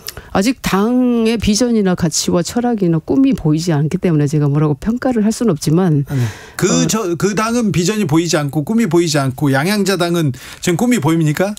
저희는 창당 발기인 대회를 통해서 네. 그 부분을 다 국민들께 설명이 됐죠. 그런데 네. 아직 이제 창당 발기인 대회를 하기 전이고 준비하는 단계이기 때문에 지금 제가 듣고 있는 것은 이 양당 제도로는 안 된다. 네. 이것을 타파하자라는 게 큰 어떤 정치적 이 신당 창당의 목적으로 얘기하고 있는 것으로 알고 있습니다. 금태섭 전 의원이 거대 양당은 썩고 무능하다. 문 정부 때 반대 비판 세력 무시 심화됐다. 민주당에 실망한 호남 유권자들에게 대안이 될 것을 약속드린다. 그런데 금태섭 전 의원이 이끌고 있는 새로운 당과 지금 한국의 희망에 뭐 차별성이 별로 안 보여요. 비슷한 얘기를 하시네. 근데 그 대한 정당이 되겠다라는 말이 아니라 네. 우리는 이 한계 잃은 정치를 이제는 극복하고 새로운 정치의 이 환경을 다시 만드는 겁니다. 네. 그런데 이제 대부분이 뭐 호남의 대안이 되겠다고 하는데 실제로 호남 출신은 접니다. 네. 호남을 지역구로 둔 그런데 호남 사람들이 호남 출신이라고 호남의 비전이다 이렇게 생각 안 하는 것도 아시잖아요. 그렇습니다. 네. 그러나 정치적 의식이 네, 높거든요. 네. 그래서 우리가 문제라고 보여지는 이 부분들을 해결하기 위해서 어떤 식으로 수단을 가지고 접근하느냐도 상당히 중요한 거거든요. 그런데 지금의 양 정당의 가장 큰 문제는 제가 보기에 또 저희 신당 창당에 참여한 대표 발기인 분들하고 이야기를 해보면 결국은 대통령 제조기 그 이상도 이하도 아니다예요. 예. 정권 잡으려고 하죠. 동의하시죠? 근데 대통령 제조기이다 보니까 후보가 없으면 어디서 빌려옵니다. 예. 빌려와서 그러니까 대통령이 되고 준비되지 않은 채로 국가 운영을 하고 있는 부분이 가장 큰 문제다. 예. 그리고 선진국이나 다른 어떤 잘 사는 국가들을 보면 정치인, 정치 지도자들을 지속 가능하게 배출해낼 수 있는 시스템이 있느냐 없느냐 그런 정당의 유무가 국가의 수준이거든요. 근데 우리는 그런 정당이 한 번도 없었습니다. 네. 아시잖아요. 이 정치 아카데미가 있어요. 양쪽 당에 거대 양당에. 네. 근데 정치 아카데미에서 보는 그 커리큘럼을 보면 그냥 최고위원들이라든지 저도 최고위원 때 많이 나가봤습니다만 일회성으로 끝나는 정치 아카데미 그 출마자들을 향한 정치 아카데미로 끝나거든요. 근데 우리는 전혀 다릅니다. 정치 학교가 출범하거든요. 9월 2일 날. 그러니까 희망 정치 학교가 출범을 하고 그것은 전혀 다른 커리큘럼과 북유럽의 어떤 선진국 정치 학교의 모델과 대한민국의 섀도우 캐비넷 정치 모델을 함께해서 40회차 60시간으로 1기생부터 뽑아서 나갑니다. 예. 자, 한국의 희망에서 보는 윤석열 정부는 어떻습니까? 아까 말씀드렸듯이 준비되지 않은 채로 대통령이 되신 것도 문제고 그러니까 예를 들면 도화 스태핑 있죠. 도화 스태핑을 하시려면 적어도 영국의 PMQ 제도는 공부를 하고 들어가셨어야 되지 않는가. PMQ요? Prime Minister Questions라고 영국 총리가 야당 의원들의 질문에 일주일에 한 번씩 대답을 하는 그런 시간이 있습니다. 무제한으로 합니다. 그렇죠. 그 이제 여기 트레이닝이 같이 돼 있었으면 이 도화 스태핑에서도 국민들께 대통령의 생각이나 어떤 비전이나 가치와 철학이 잘 전달이 됐을 것 같으나 그런 부분들이 굉장히 혼란스럽고 그리고 69시간제라든지 제 반도체 특별법에서 조세등의 제한법이라든지 정말 많은 정책이나 법안들이 이 대통령과 대통령실과 그다음에 이 정부와 그다음에 여당이 엇박자가 나는 경우가 굉장히 많습니다. 왜냐하면 이 여당이 대통령실의 출장소다 이렇게 이야기할 정도로 그런 훈련이 안 돼 있는 게 문제라고 생각을 합니다. 민주당 내에서 가만히 있었으면 편하게 또 정치 생활을 할 수도 있었을 텐데 그렇게 얘기하는 사람들도 있습니다.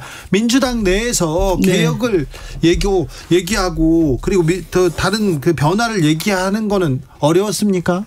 예를 들면 이제 글로벌 기업의 어떤 문화라든지 이제 정치는 사류고 기업은 이류라고 그런 말씀 많이 들으셨잖아요. 네. 그래서 그런 시스템 그리고 혁신의 어떤 플랫폼을 만들고자 하면 저항이 굉장히 심했습니다. 왜?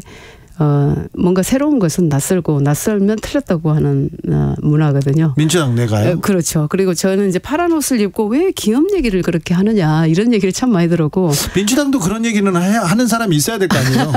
이제 그렇죠. 그래서 지금 저는 저희 세력으로 아주 이 혁신을 해낼 수 있는 그런 세력으로 주도해 나가는 것이 중요하다라고 생각을 합니다. 의원님이 보는 이재명 민주당 대표는 어떻습니까? 이재명 대표를 제가 오래 전부터 봤지 않습니까? 예. 그 2016년도에 정치권에 나와서부터 봤는데 신뢰를 그렇게 받고 있지 않다라고 생각이 듭니다. 국민들로부터 지도자가 저분을 우리가 지도자로 모시고 싶은 그런 생각을 얼마나 많은 분들이 할까? 네.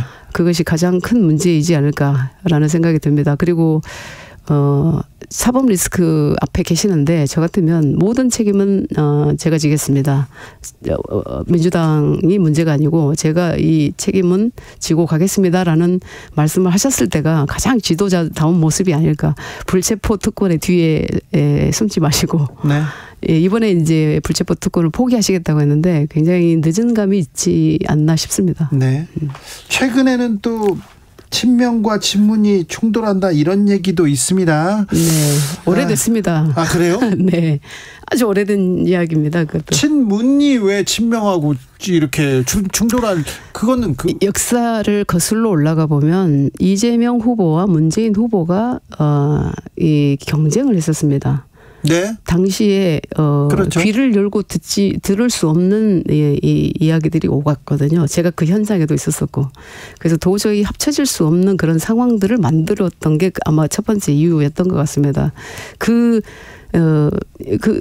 이 강성 지지층들이 함께 오면서 도저히 용납할 수 없는 그런 환경입니다. 지금까지도.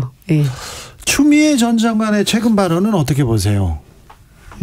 저는 도를 넘었다. 금도를 넘었다라는 것이고, 좀, 안타깝지만 자신의 무능함을 전직 대통령과 총리에게 전가하는 것이 아니냐. 이런 생각이 들고, 여당에서 반색을 하고 있지 않습니까? 반기고 있는 이유를 가슴에 손을 얹고 생각을 해보시면 좋겠다. 네.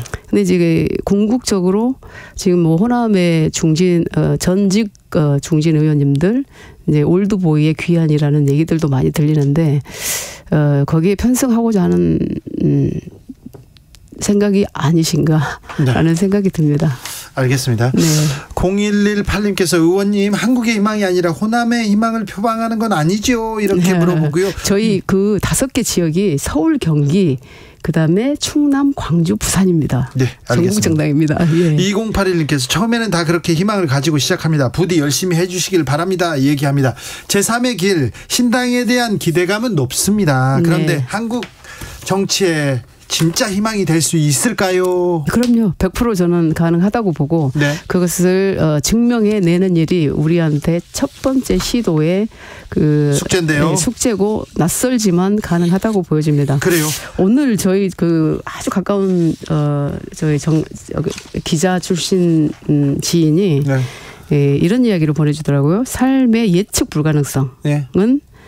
바라던 미래가 도래하는 것이 정말로 있을 법하지 않아 보일 때조차 우리로 하여금 희망을 품고 행동할 수 있게 한다. 네. 이런 말을 이제 저한테 보내주면서 이게 이제 나탈리 크납의 불확실한 날들의 철학인데 저희는 철학과 과학의 바탕을 둔 정당이기 때문에 네. 그 본질이 흔들리지 않습니다. 네. 안철수 의원이 네. 이끌었던 신당이 국민의힘으로 흡수됐잖아요. 네. 그것은 시대가 부여한 소명을 망각했기 때문이라고 생각을 합니다. 그래요? 네. 알겠습니다. 선거 때마다 이번에는 자신 있습니다. 이번엔 내가 됩니다. 이렇게 얘기하는데 후보들 보면 저 한 1, 2% 얻는 분도 이번엔 제가 당선됩니다. 이렇게 얘기하는 사람들이 많아요. 선거 네. 때마다. 네. 그렇진 않겠죠? 근거 없는 자신감은 좋은 겁니다. 좋은 겁니까? 네, 그러면서 이제 네. 그것을 실현 좋습니다. 가능한 방법을 국민들께 잘 설명을 하고 준비를 해야죠. 계속 설명해 주십시오. 그래, 예, 잘 불러주십시오, 자주. 네, 양양자 한국의 희망 창당 준비위원장이었습니다. 말씀 감사합니다. 고맙습니다. 정체 전선 의 영향으로 전국에 비가 내리고 있습니다. 비가 내리는 지역에서는 가급적 대중교통 이용하시고요.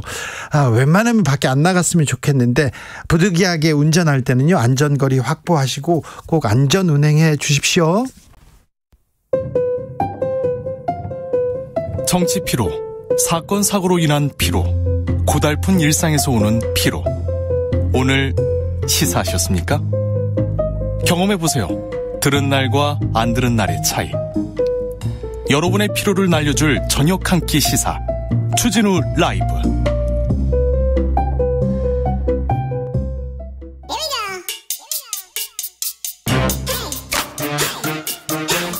뉴스를 향한 진지한 고민, 기자들의 수다.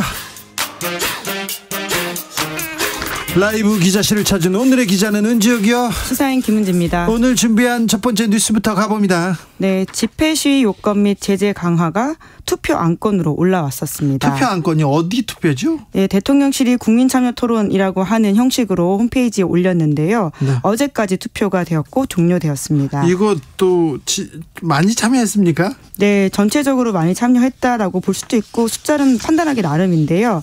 우선 이 강화에 대해서 지지한다라고 한 사람들이 12만 9,400명이 넘고요. 반대한다라는 것이 5만 3천 명이 넘습니다. 댓글은 모두 13만 개 이상이 달렸다라고 하는데요. 그런데 이 사이트는요. 사실 전 국민의 이렇게 토론의 장이라기보다는 대통령을 지지하고 응원하는 사람들이 많이 가는 거 아닙니까?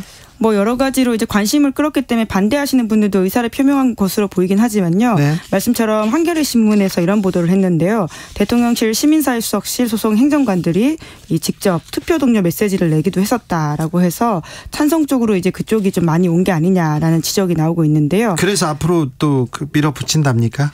네, 이제 그에 따라서 행정안전부의 집회 및 시위에 관한 법률 시행령 개정을 권고할 것이다. 이렇게 연합뉴스가 보도했습니다. 집회 시위, 불법 시위로 국민들이 많은 불편을 겪기도 해요. 사실은 왜 거리에서 피해를 주면서 이렇게 뭘 외치고 있을까 이런 생각도 하는데, 그런데 이거 표현의 자유, 이거 우리 국민의 기본권인데요. 네, 이제 불법은 지금도 가능하지 않고요. 하지만 지금은 합법 안에서도 그 요건들을 더 강화한다라고 하고 있기 때문에 비판을 사고 있는 지점이 있는 것인데요. 네? 소음 규제를 더 강화하거나 도로 점거 금지를 확대한다. 그리고 심야 집회를 제한한다. 이런 식으로 지금 제도를 바꾸겠다라고 하고 있어서 반발을 사고 있는 지점들이 있습니다. 참여연대와 같은 시민단체가 어제 대통령실 앞에서 기자회견을 열었는데요.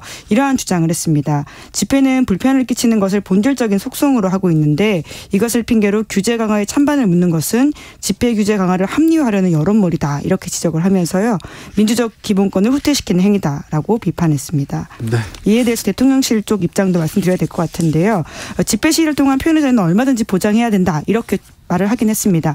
그러면서도 이제 타인의 자유를 침해해서는 안 된다라면서 입장들을 내보냈습니다.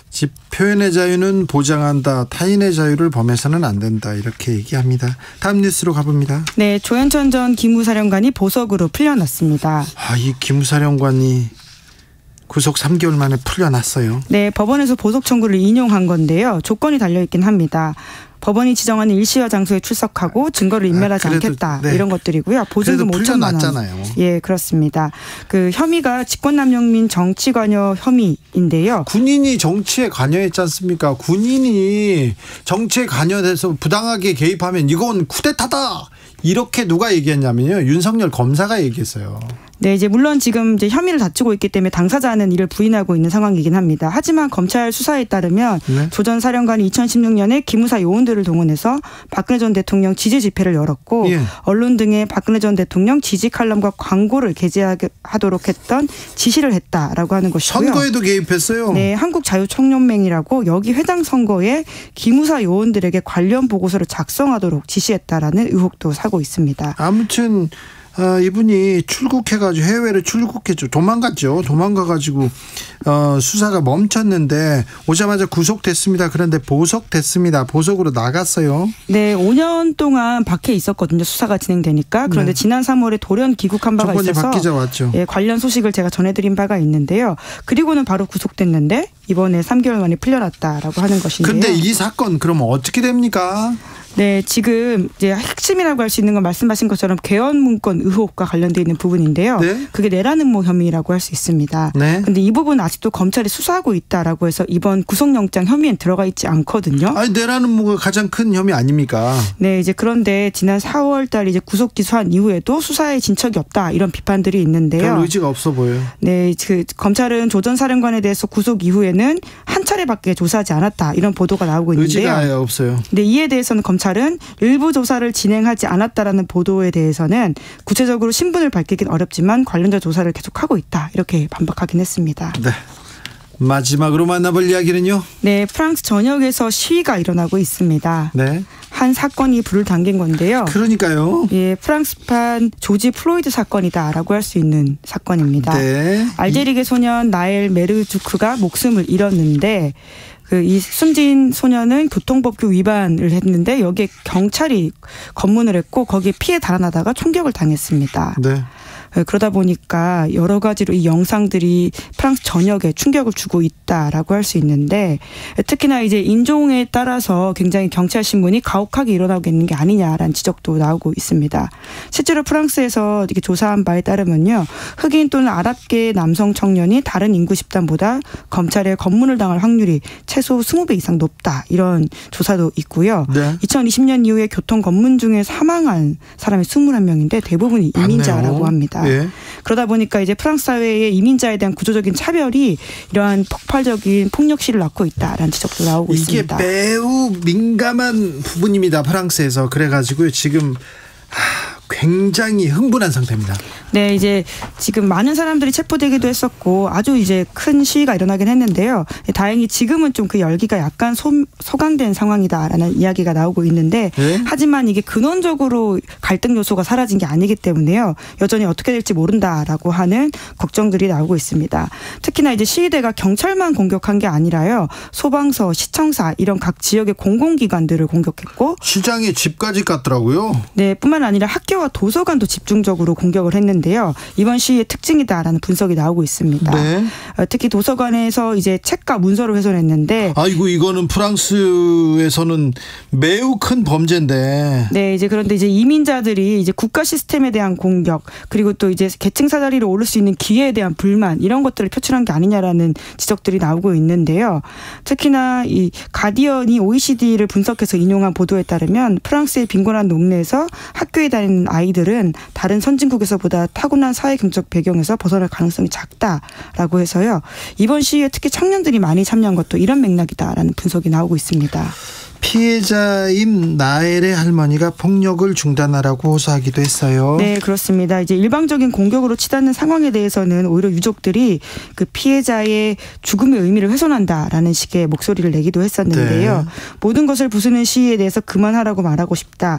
아이들이 다니는 학교를 파괴하지 말고 자녀를 두는 어머니가 탄 버스를 파괴하지 말라. 이렇게 호소하기도 했습니다. 네. 이제 그러면서 또 다른 유족이 이 사건의 본질에 대한 지적도 같이 하고 있는데요. 경찰의 과도한 총기 사용도 분명히 제한돼야 된다. 이런 지적을 하기도 했습니다. 그렇습니다. 예, 이러한 시위들이 또 유럽 바깥 국가들로 옮겨가고 있다라는 지적도 나오고 있는데요. 그래요? 네, 스위스 로잔에서도 100명 규모의 시위대가 경찰과 충돌했다라고 하는데요. 로잔은 스위스에서 프랑스 사람들이 프랑스어가 사용되는 그런 도시입니다. 네, 인구의 80% 가량의 프랑스어 사용자라고 하고요. 네. 그리고 이제 벨기에 수도 브뤼셀에서도 폭력 시위가 벌어져서 10명이 체포되는 일이 벌어졌다라고 합니다. 브뤼셀에도 그 벨기에에도 아랍계 이민자들이 많잖아요. 프랑스나 벨기에 축구대표팀 보면 이렇게 이민자들로 이렇게 모였는데 이 이민자들 얘기가 지금 호소가 나오기 시작했습니다. 조선일보에서 이 사태를 이렇게 보도했더라고요. 오늘자 신문에서 이민 정책의 그늘 프랑스 덮치다 50개 도시에서 폭력 시위 이렇게 얘기했는데 아마 어제 보도인 것 같은데요. 그런데 이민자들 때문에 이런 일이 생긴 게 아니라요. 이민자를 검문 검색하다가 불평등한 사회적 구조에 좀 더 포커스를 맞춰서 보는 게 근원적인 문제 해결일 것 같습니다. 그렇습니다. 그런데 우리 멀리서도 이렇게 보다니 참 너무한다 이런 생각도 좀 해봤어요. 시사인 김은지 기자와 함께했습니다. 감사합니다. 교통정보센터 다녀올게요. 정현정 씨. 네, 퇴근길 도로 곳곳으로 비가 내리고 있습니다. 도로가 많이 미끄러우니까요. 전방 주시 잘하시면서 차간 거리 유지도 잘해주시기 바랍니다. 먼저 고속도로 상황입니다.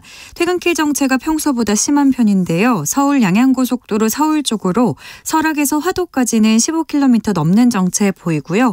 경부고속도로 서울 방향은 달래내고개에서 반포까지 밀립니다. 서해안고속도로 서울 방향으로 서평택 분기점에서 팔탄 분기점까지 13km가량 제속도 못 내고요. 매송휴게소에서 팔곡터널까지 정체입니다. 서울 시내는 강변 동로 일산 방향으로 청담대교에서 가양대교까지 쭉 막히는데요. 1시간 정도 예상하셔야겠고요. 올림픽대로는 공항 쪽으로 청담대교에서 가양대교까지 밀립니다. 동부간선도로는 의정부 쪽으로 성동분기점에서 상계교까지 제속도 못 냅니다. KBS 교통정보센터에서 정현정입니다.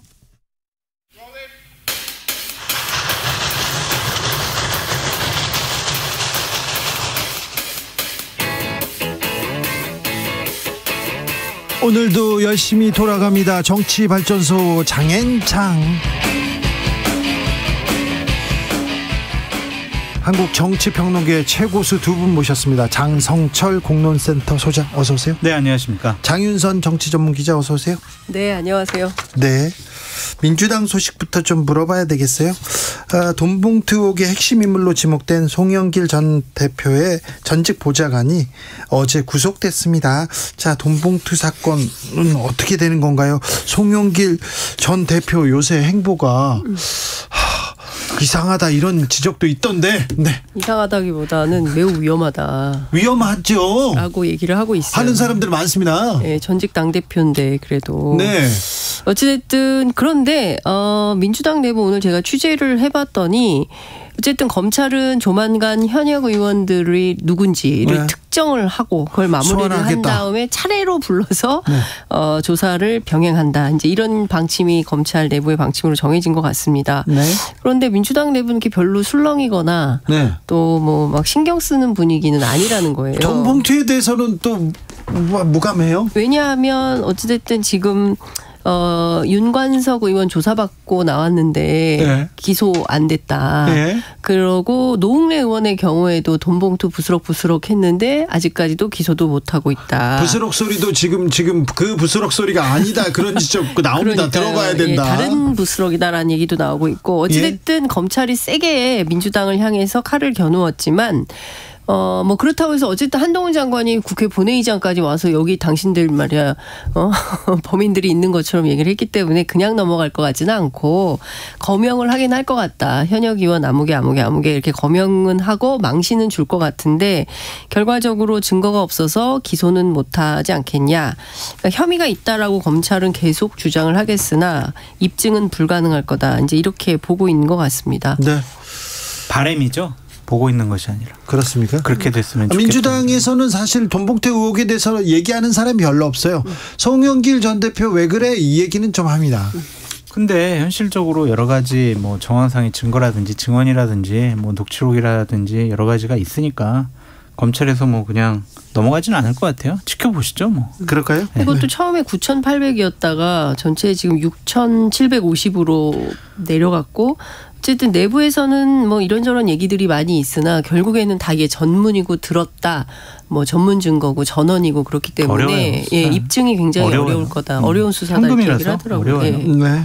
CCTV도 없을 걸 뭐 이렇게 얘기하더라고요. 어찌 진행되는지 좀 보자고요. 자, 녹취록이 있기 때문에 또 검찰에서는 계속해서 의원들 거명하고 부를 거는 같습니다. 예, 거기까지는 갈 것 같습니다. 거기까지는 갈 거라고 보더라고요. 네. 민주당에서는 아무튼 별로 관심이 없다. 네. 여기에 대해서는 너희 검찰 해봐라 되는가 보자 이렇게 얘기하고 있습니다. 민주당 주변에서는 다 이 얘기만 하고 있습니다. 최근에 추미애 전 법무부 장관 얘기. 파이팅. 화이팅. 왜 화이팅? 누가 화이팅? 누구를 추미애 전 향해서? 장관 화이팅. 뭐예요 그게? 네.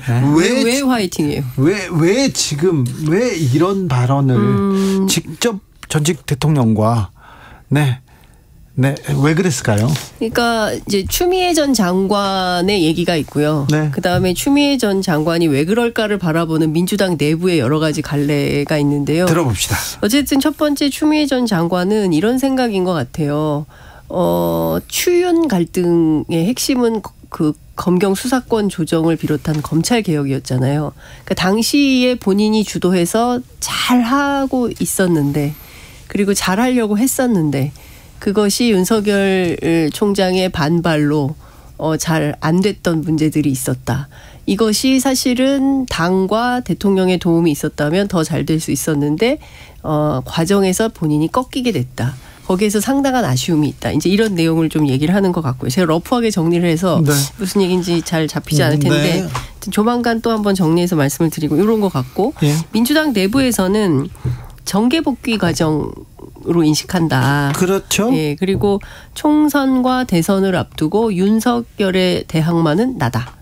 이제 이런 인식을 좀 윤석열 대통령의 상대는 나다. 내가 상대하겠다. 이런 시그널 아니냐. 이런 이미지 아니냐. 이런 얘기를 하고 있어요. 근데 그렇다면 윤석열 정권에서 뭐 검찰 개혁이라든지 검찰이라든지 검찰 수사라든지 다른 얘기를 해야 되는데 문재인 전 대통령 얘기가 지금 이렇게 먼저 나왔죠. 예. 그 다음에 이낙연 전 대표. 예. 그러니까 어쨌든 대통령을 겨냥을 해야 본인에 대한 주목도가 생겨서 그런 거 아니냐라고 민주당 내부에서 평가를 하고 있는데요. 제가 한 오늘 서너 명의 민주당 현역 의원들 전화를 해서 추미애 전 장관의 최근 행보와 관련해서 어떻게 보냐고 물어봤더니 다 좋은 평가가 없어요. 그러니까 추미애 대표하고 가까웠던 분들도 이 바람직하지 않다 이렇게 평가를 하고 있고요. 무엇보다 민주당 안에서는 사실 내년 총선 앞두고 중도 확장을 해야 되는데 좀 부담이 된다.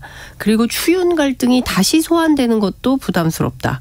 민주당 입장에서는 내년 총선은 어쨌든 윤석열 정부 심판 선거로 치러야 되는데 조국, 송영길, 추미애 과거의 인물들이 자꾸 소환이 되면서 전선을 흐리고 있다. 이거 매우 바람직하지 않다. 이런 얘기를 하고 있고 한 초선 의원은 굉장히 직격탄을 날리던데요. 추미애 전 대표의 최근 행보에 대해서 다들 비웃어요. 이런 말을 하고 있습니다. 대통령을 저격한 것은 이건 상도의도 아니다. 노욕 아니냐. 이런 얘기까지 들립니다. 이 시점에서 왜 이런 발언을 했느냐. 그걸 우리가 판단을 해봐야 되겠죠. 예. 저는 세 가지 이유라고 봅니다. 세 가지. 예, 첫 번째, 내 탓 아니야. 내 책임 아니야. 윤석열 정권이 들어선 것은 내 책임이 아니야. 근데 많은 분들은 추윤 갈등 때문에 당신이 윤석열 검찰총장 키워줬잖아. 그래가지고 국민검사로 만들어줬고 대권 후보까지 만들어준 거 아니야. 이런 얘기가 많이 나왔잖아요. 네. 지금 윤석열 정권에 대한 여러 가지 비판적인 목소리가 나오고 아니 저 윤석열 정권 어떻게 타도해야 되는데 이런 목소리가 민주당과 민주진영에서 나오니까 그것의 책임론에서부터 벗어나려고 하는 것이다 라고 말씀을 드리고 두 번째는 저 정치할 거예요. 저 출마할 거예요. 그러한 선언이다 라고 볼 수밖에 없습니다. 정치인들이 갑자기 사라졌다가 나타나가지고 어떠한 얘기나 메시지나 행보를 보이는 거는요. 그냥 공천과 출마를 딱 공천과 출마라는 방정식에 넣어서 생각을 해보면 해답이 나와요. 그래서 내년에 나 배지 달고 싶어 그런 의지의 표현이고 세 번째는 나 이재명 편이야 라고 보여집니다. 그러니까 문재인 전 대통령을 공격을 하고 이낙연 전 대표를 공격을 했잖아요. 그런 것들은 이재명 대표 체제에 힘을 실어주기 위한 하나의 의지의 표현이다라고 보여지는데 이분은 어떠한 의도를 갖고 여러 가지 일들을 했지만 다 헛발질이었어요. 민주당을 쑥대밭으로 만든 두 가지의 중요한 분기점이 있었는데 하나는 김경수 지사를 감옥으로 보낸 드루킹 특검. 이거 댓글 조작 있는 것 같아. 이거 국민의힘 보수파 쪽에서 하는 것 같아. 라고 했지만 결국에는 민주당이 대선 과정 중에서 업무방해 댓글 조작한 거 아니냐. 그것 때문에 김경수 지사가 감옥에 갔었고요. 또 하나는 추윤 갈등을 통해서 검찰 개혁을 한다고 했지만 결국엔 윤석열 전 검찰총장을 키워줬다라고 말씀을 드리고 이제는 민주당 진영에 유일하게 남은 전직 대통령 문재인 대통령까지 공격을 해요. 이것은 민주당을 큰 분란과 갈등으로 몰고 갈 수밖에 없다라고 말씀을 드리고 문재인 정권 하에서 청와대에서 근무했던 분들 상당히 격앙되어 있고 고민정 전 대변인 지금 현역 의원 같은 경우에는 아니 도대체 이분 왜 그러냐, 왜 우리 지역으로 올라 그러냐, 할 말은 많지만 나 말은 좀 아끼겠다, 이런 식으로 불편한 생각을 표현하고 있죠. 광진은 아니라고 그러더라고요. 그래요? 네? 광진은 아니다. 광진 아니래요? 네. 이낙연 전 대표가 내일 문재인 전 대통령을 예방합니다. 그 전에 이렇게 나왔어요. 네. 이것도 왜 그럴까요? 이거 참. 왜 만나냐고요? 아니요. 이낙연 전 대표에 대해서 매우 안 좋아요. 네. 뭐라고 해야 되는 분노가 있어요. 네. 그리고 제가 취재해 보니까 추미애 대표만큼 이낙연 대표를 잘 아는 사람이 없다. 그러니까 속속들이 잘 알고 있다. 그래서 더 세게 공격할 거다. 이제 라는 얘기를 하는데 이런 것 같아요. 그러니까 추미애 대표에 지난 대선 대해서 때도 이낙연 전 대표 많이 공격했거든요. 예. 그러니까 좀 민주당이, 그러니까 추미애 대표 이런 얘기를 하더라고요. 민주당이 지금 좀 세게 싸워야 되는데 윤석열 정부가 너무 좀 무도하게 움직이고 있으면 그에 맞춰서 민주당도 강하게 붙어서 싸워야 되는데 너무 못 싸우고 있다. 그런데 가만히 민주당 의원들을 들여다보면 안 싸우는 것 같다. 그러니까 개혁에 적극적이지 않은 것 같다. 그래서 본인 같은 정치인들이 좀 필요한 것 같다. 이런 생각을 하는 것 같고요. 본인은. 네. 그리고 이낙연 대표가 사실은 대표 시절에 더 개혁적으로 민주당이 나갈 수 있었음에도 불구하고 발목을 잡은 장본인이 바로 이낙연 대표다라는 인식이 있는 것 같아요. 그러니까 그 내부에는 이러저러한 갈등들이 좀 있는 것이죠. 그리고 민주당 안에는 이런 시각도 있어요. 당시에 검찰 개혁을 할 때 추미애 대표가 법무부 장관으로 가보니 검찰 내부의 어떤 담합, 카르텔, 뭐 이런 게 보이더라. 그래서 실제로 검찰 개혁을 제대로 해야겠다라는 판단을 가지고 붙었는데 실제로 그 결과는 벌집만 쑤셔놓은 것이고 결과적으로 된 게 없는 이런 상황을 만든 장본인 아니냐. 그에 대한 비판도 상당히 있더라고요. 그러니까 이분들이 전력이 있잖아요. 추미애 전 장관 같은 경우에는 고 노무현 대통령 탄핵에 앞장섰던 분이에요. 그런 분이 다시 민주당에서 당대표를 했으면은 여러 가지 민주당과 민주당 진영을 위해서 큰 어른 같은 역할을 해야 되는데 과거의 전력, 과거의 본인의 행보, 판단 이런 것들은 현재와 미래를 보는 중요한 판단 기준이 되는데 이런 분이 아직도 민주당 진영에서 정치를 하겠다라고 생각하는 것 자체가 민주당으로서는 비극적인 일이다라고 말씀드려요. 구정매님께서 추 전 장관 당시 잘하고 있었는데 중도 하차시켰으니 그렇겠죠 얘기하시고요. 이완숙님께서는 추미애 전 장관 민주당에 도움이 안 됩니다 이렇게 얘기하십니다. 메이플님께서는 민주당도 참 듣고 싶은 것만 듣고 보고 싶은 것만 보는 참 민주당 한심합니다. 근데 이럴 수 있어요. 네? 그러니까 이분들이 조국 그다음에 추미애 이런 분들이 민주당 진영에서 공천을 받아서 내년 총선에 출마하기는 저는 0%에 가깝다고 보여지거든요. 근데 이렇게 노이즈 마케팅을 해서 결국에는 옛날처럼 신당 창당? 비례정당을 창당을 해서 그래도 윤석열 정권과 윤석열 대통령과 싸울 사람은 우리가 필요합니다라고 해서 지난번에 열린 민주당 열린 민주당의 길을 가기 위해서 추미애 대표하고 철험회 뭐 이렇게 해서 만들 수도 있다는. 근데 이것은 현실화되지 않은 가정이고 사실 예측을 해보는 거죠. 주변에서 늘 나오는 뭐 이러저러한 얘기들 중에 하나인데. 현실 가능성이 높아 보이지는 않아요. 그러니까 예를 들면은 최강욱 의원 같은 경우도 지금 비례대표 의원이잖아요. 그러니까 지역구에 출마하지 않으면은 내년에 다시 배지를 비례대표로 다시 달지는 못할 거란 말이에요. 그런데 최강욱 의원이 가진 상징성 때문에 민주당에서는 공천개혁 차원에서 최강욱 의원 같은 사람 공천 안 줄 가능성도 높다. 그러면은 그때 문재인 정권 하에서 같이 일했던 분들이 하나의 비례대표 신당을 만들 수 있겠죠. 그래요. 그냥 전망이에요. 철험의 의원과 그 주변 사람들 그런 또 몇몇 유튜버하고 매우 가깝게 지내긴 합니다만 그게 또 가능할까요?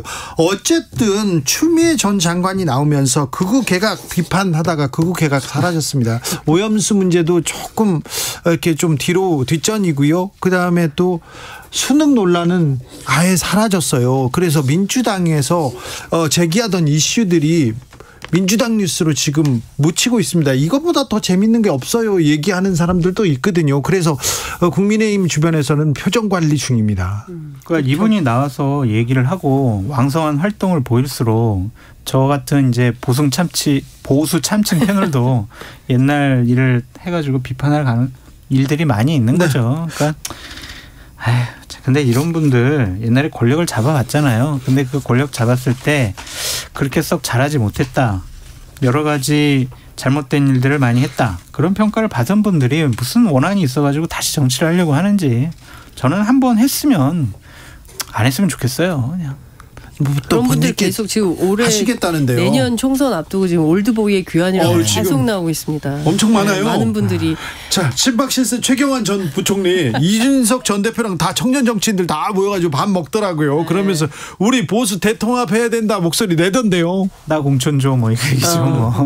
근데 이거 제가 취재를 해봤더니 이런 표현 써 내다봐 이런 말씀은 안 되죠. 안 되죠. 안 됩니다. KBS는 안 됩니다. 죄송합니다. KBS는 안 됩니다. 그러니까 취소하고요. 네. 발언 취소, 정정. 네. 이준석 대표 좀 당한 것 같아요. 그래요? 사진을 찍긴 찍었으나 보도될 줄은 몰랐다. 이제 이런 얘기가 나오는데요. 바로 공개됐는데. 중앙일보 단독 기사는 최경환 전 부총리 쪽에서 풀한 거다. 네. 왜 했을까? 왜 풀했을까? 그 최경환 부총리가 지금 출마를 예상하고 있는 지역이 경산이잖아요. 네. 경북 경산. 근데 여기에 인구 한 25만 도시인데 의외로 젊은 사람들이 많아요. 네. 대학이 10개나 있더라고요. 대학 도시예요. 예, 대학이 10개나 있어요. 그리고 무슨 산업단지 이런 것들도 있어요. 그래서 젊은 사람 많네. 제가 거기서 교수하지 않았습니까? 그렇습니다. 대구 카톨릭 대학교에서. 대구 카톨릭 대학교도 맞아요. 거기 있어요. 교수 출신 장성철. 그래서 그 젊은층 어떤 개혁 보수를 좀 소구하려고 찍은 거 아니냐. 그리고 뭐 공개될 줄 잘 몰랐던 것 같아요. 그래서 실제 거기 참석했던 한 일원이 오히려 실무자들한테 물어봤대요. 이거 여론이 좀 어때요? 분위기 괜찮아요? 이제 이런 걸 좀 물어보기도 했다는데 그래서 의미 있는 얘기가 오갔냐. 그래서 보수 대연합 할 거냐. 근데 실제로 다 웃었다는 거고 이준석 대표도 일상적 식사 그 이상 아니다. 뭐 이런 거고 반윤연합군 얘기 나오니까 로댕을 오뎅으로 잘못 읽은 거다. 이제 이런 비판을 하는데요. 사실 이준석 대표의 이미지는 개혁보수잖아요. 그런데 최경환 경제부총리는 국정농단 세력이잖아요. 네. 두 분이 만나서 왜 만나서 밥 먹었을까? 그러니까요. 그러니까 뭐 이랬던 것 같아요. 뭐 자기 서울 올라가는데 이 대표 그 혹시 주변에 뭐 친구들 같이 밥 먹을 사람들 있으면 언제 밥 먹읍시다. 밥은 먹을 수 있죠. 정치 선배가 밥을 먹자고 하니까. 근데 이렇게 정치적으로 활용될 거라고는 생각을 못했던 것 같아요. 근데 여하튼 재밌는 뉴스가 하나 있어요. 아무데도 안 나온 건데 7월 안에 이준석 대표가 유튜브 개설한대요. 왜 웃으십니까? 비웃으시는 거예요? 본인 페이스북에다가 밝혔는데. 진짜? 나만 몰랐나? 네.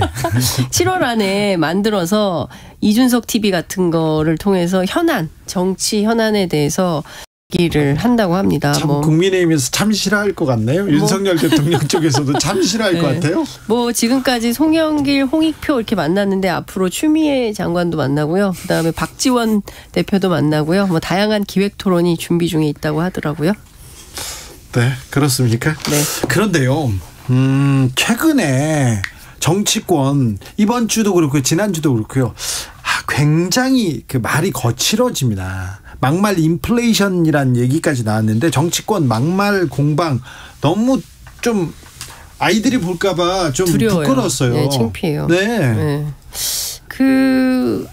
그 물을 꼭 먹었어야만 했을까. 제가 아까도 그렇고 어제도 그렇고 계속 수족관 물 마시면 안 됩니다. 계속 얘기하고 있습니다. 아이들이 따라볼까 무섭습니다. 얘기했습니다. 네. 마시면 그거 왜 마신 거래요? 뇌송송 뭐 그것 때문에 민주당이 선전선동하는 것이 잘못됐다라는 것을 보여주기 위해서 마셨다. 바닷물을 마시는 사람이 어디 있고 수족관 물을 그 물고기가 배설한 거 그다음에 항생제 많아요. 저는 그 옆에서 그걸 지켜보던 그 상인 사장님들 표정 놀란 거 보세요. 놀란 게 아니라 그걸 왜 먹지 한심하다는 듯이 쳐다보는 그분들의 표정에서 국민들의 민심을 그냥 그대로 반영한 것이다. 그렇게 보여져요. 제가 그것도 결국에는요. 공천 때문에 그래요. 그러니까 좀 참 멀쩡한 분들도 정치 시작하면 많이 이상해져요. 공천 그러니까 때문에. 김영선 의원 총선 앞두고. 김영선 의원 같은 경우도 내년에 창원에서 다시 공천 받아서 당선되면 6선 아니에요? 그러면은 국회의장. 국회의장, 국회 부의장 하실 분인데. 그러니까 총선에 내년 공천에 무조건 목을 매야 되는 거예요. 근데 저는 더 웃긴 거는 그걸 좀 말리다가 먹어보라고 해가지고 따라 마셔요.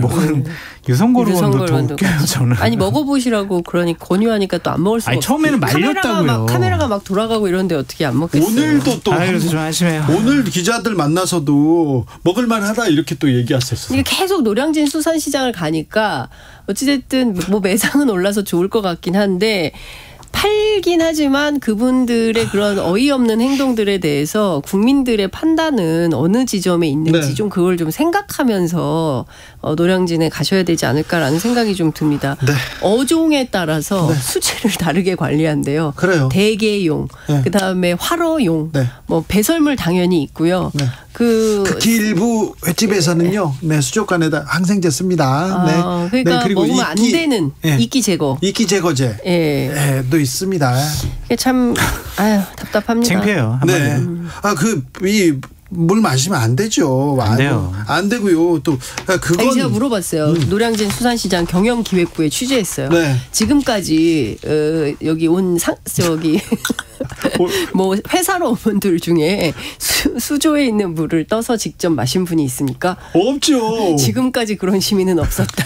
아니 근데 그렇더라고 하더라도 민주당의 임정성 의원은 뭐 똥은 먹을 수 있지만 오염수는 먹을 수 없다 이런 식으로 또. 그러니까 표현이 너무 거칠고 품격이라는 게 없나라는 생각이 좀 듭니다. 마야 계속 했잖아요. 제가 저희 정치권에 계신 정치인들의 발언의 수준이 이게 뭡니까? 정치하시는 분들에게 드리고 싶은 말씀은 뭐냐면 후쿠시마 오염수도 마시지 마시고 똥도 드시지 마시고 수족관에 있는 그 물도 드시지 마시고 좀 국민들 생각 좀 하시라. 좀 정상의 발언을 했으면 좋겠어요. 정상적인 발언, 정상적인 행동. 정말 창피해요. 근데 이런 분들이 만약에 국회 부의장 되고 막 이런다고 생각해 보세요. 정말 지금 이해할 수가 없어요. 그리고 막 후쿠시마 오염수 반대 결의안 그거 통과시키면서 본인은 일본 여행 가는 상의하고 이게 말이 됩니까? 그렇고 다 이상해요 지금. 수준이 정말 창피합니다.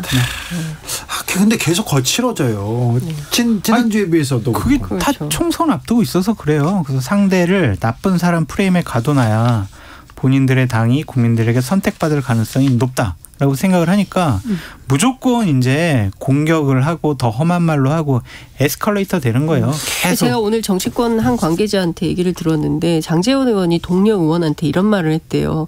우리 선거 전략 별거 없다. 30% 똘똘 말아서 좋은 정책 몇 개 내고 선거한다. 민주당보다 한 석만 많아도 된다. 이런 말을 했다는 얘기를 한 현역 의원, 다선 의원이 전해주던데 무슨 얘기냐면 그러니까 일단 민주당보다 다수 의석을 차지하는 게 목표인 거죠. 그러니까 뭐 태극기가 됐든 보수가 됐든 극우 세력이 됐든 최대한 지지층을 결집시키는 게 목표고 사실은 선거에 이기려면 중도 확장 전술을 써야 되는데 거기에는 지금 관심이 없는 거죠. 최대한 모아서 40% 만들고 그다음에 다음 포션으로 가는데 이렇게 되면 안 모입니다. 지금 보면요.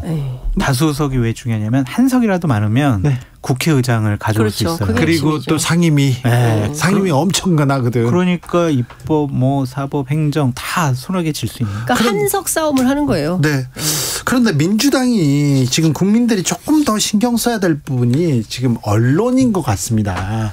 박성중 의원실에서요. 일부 방송사에 패널 명단 내놔라 하면서 섭외 기준표가 어디 있냐 이렇게 했는데 또요? 기준표가 어디 있어요? 또 냈어요? 네.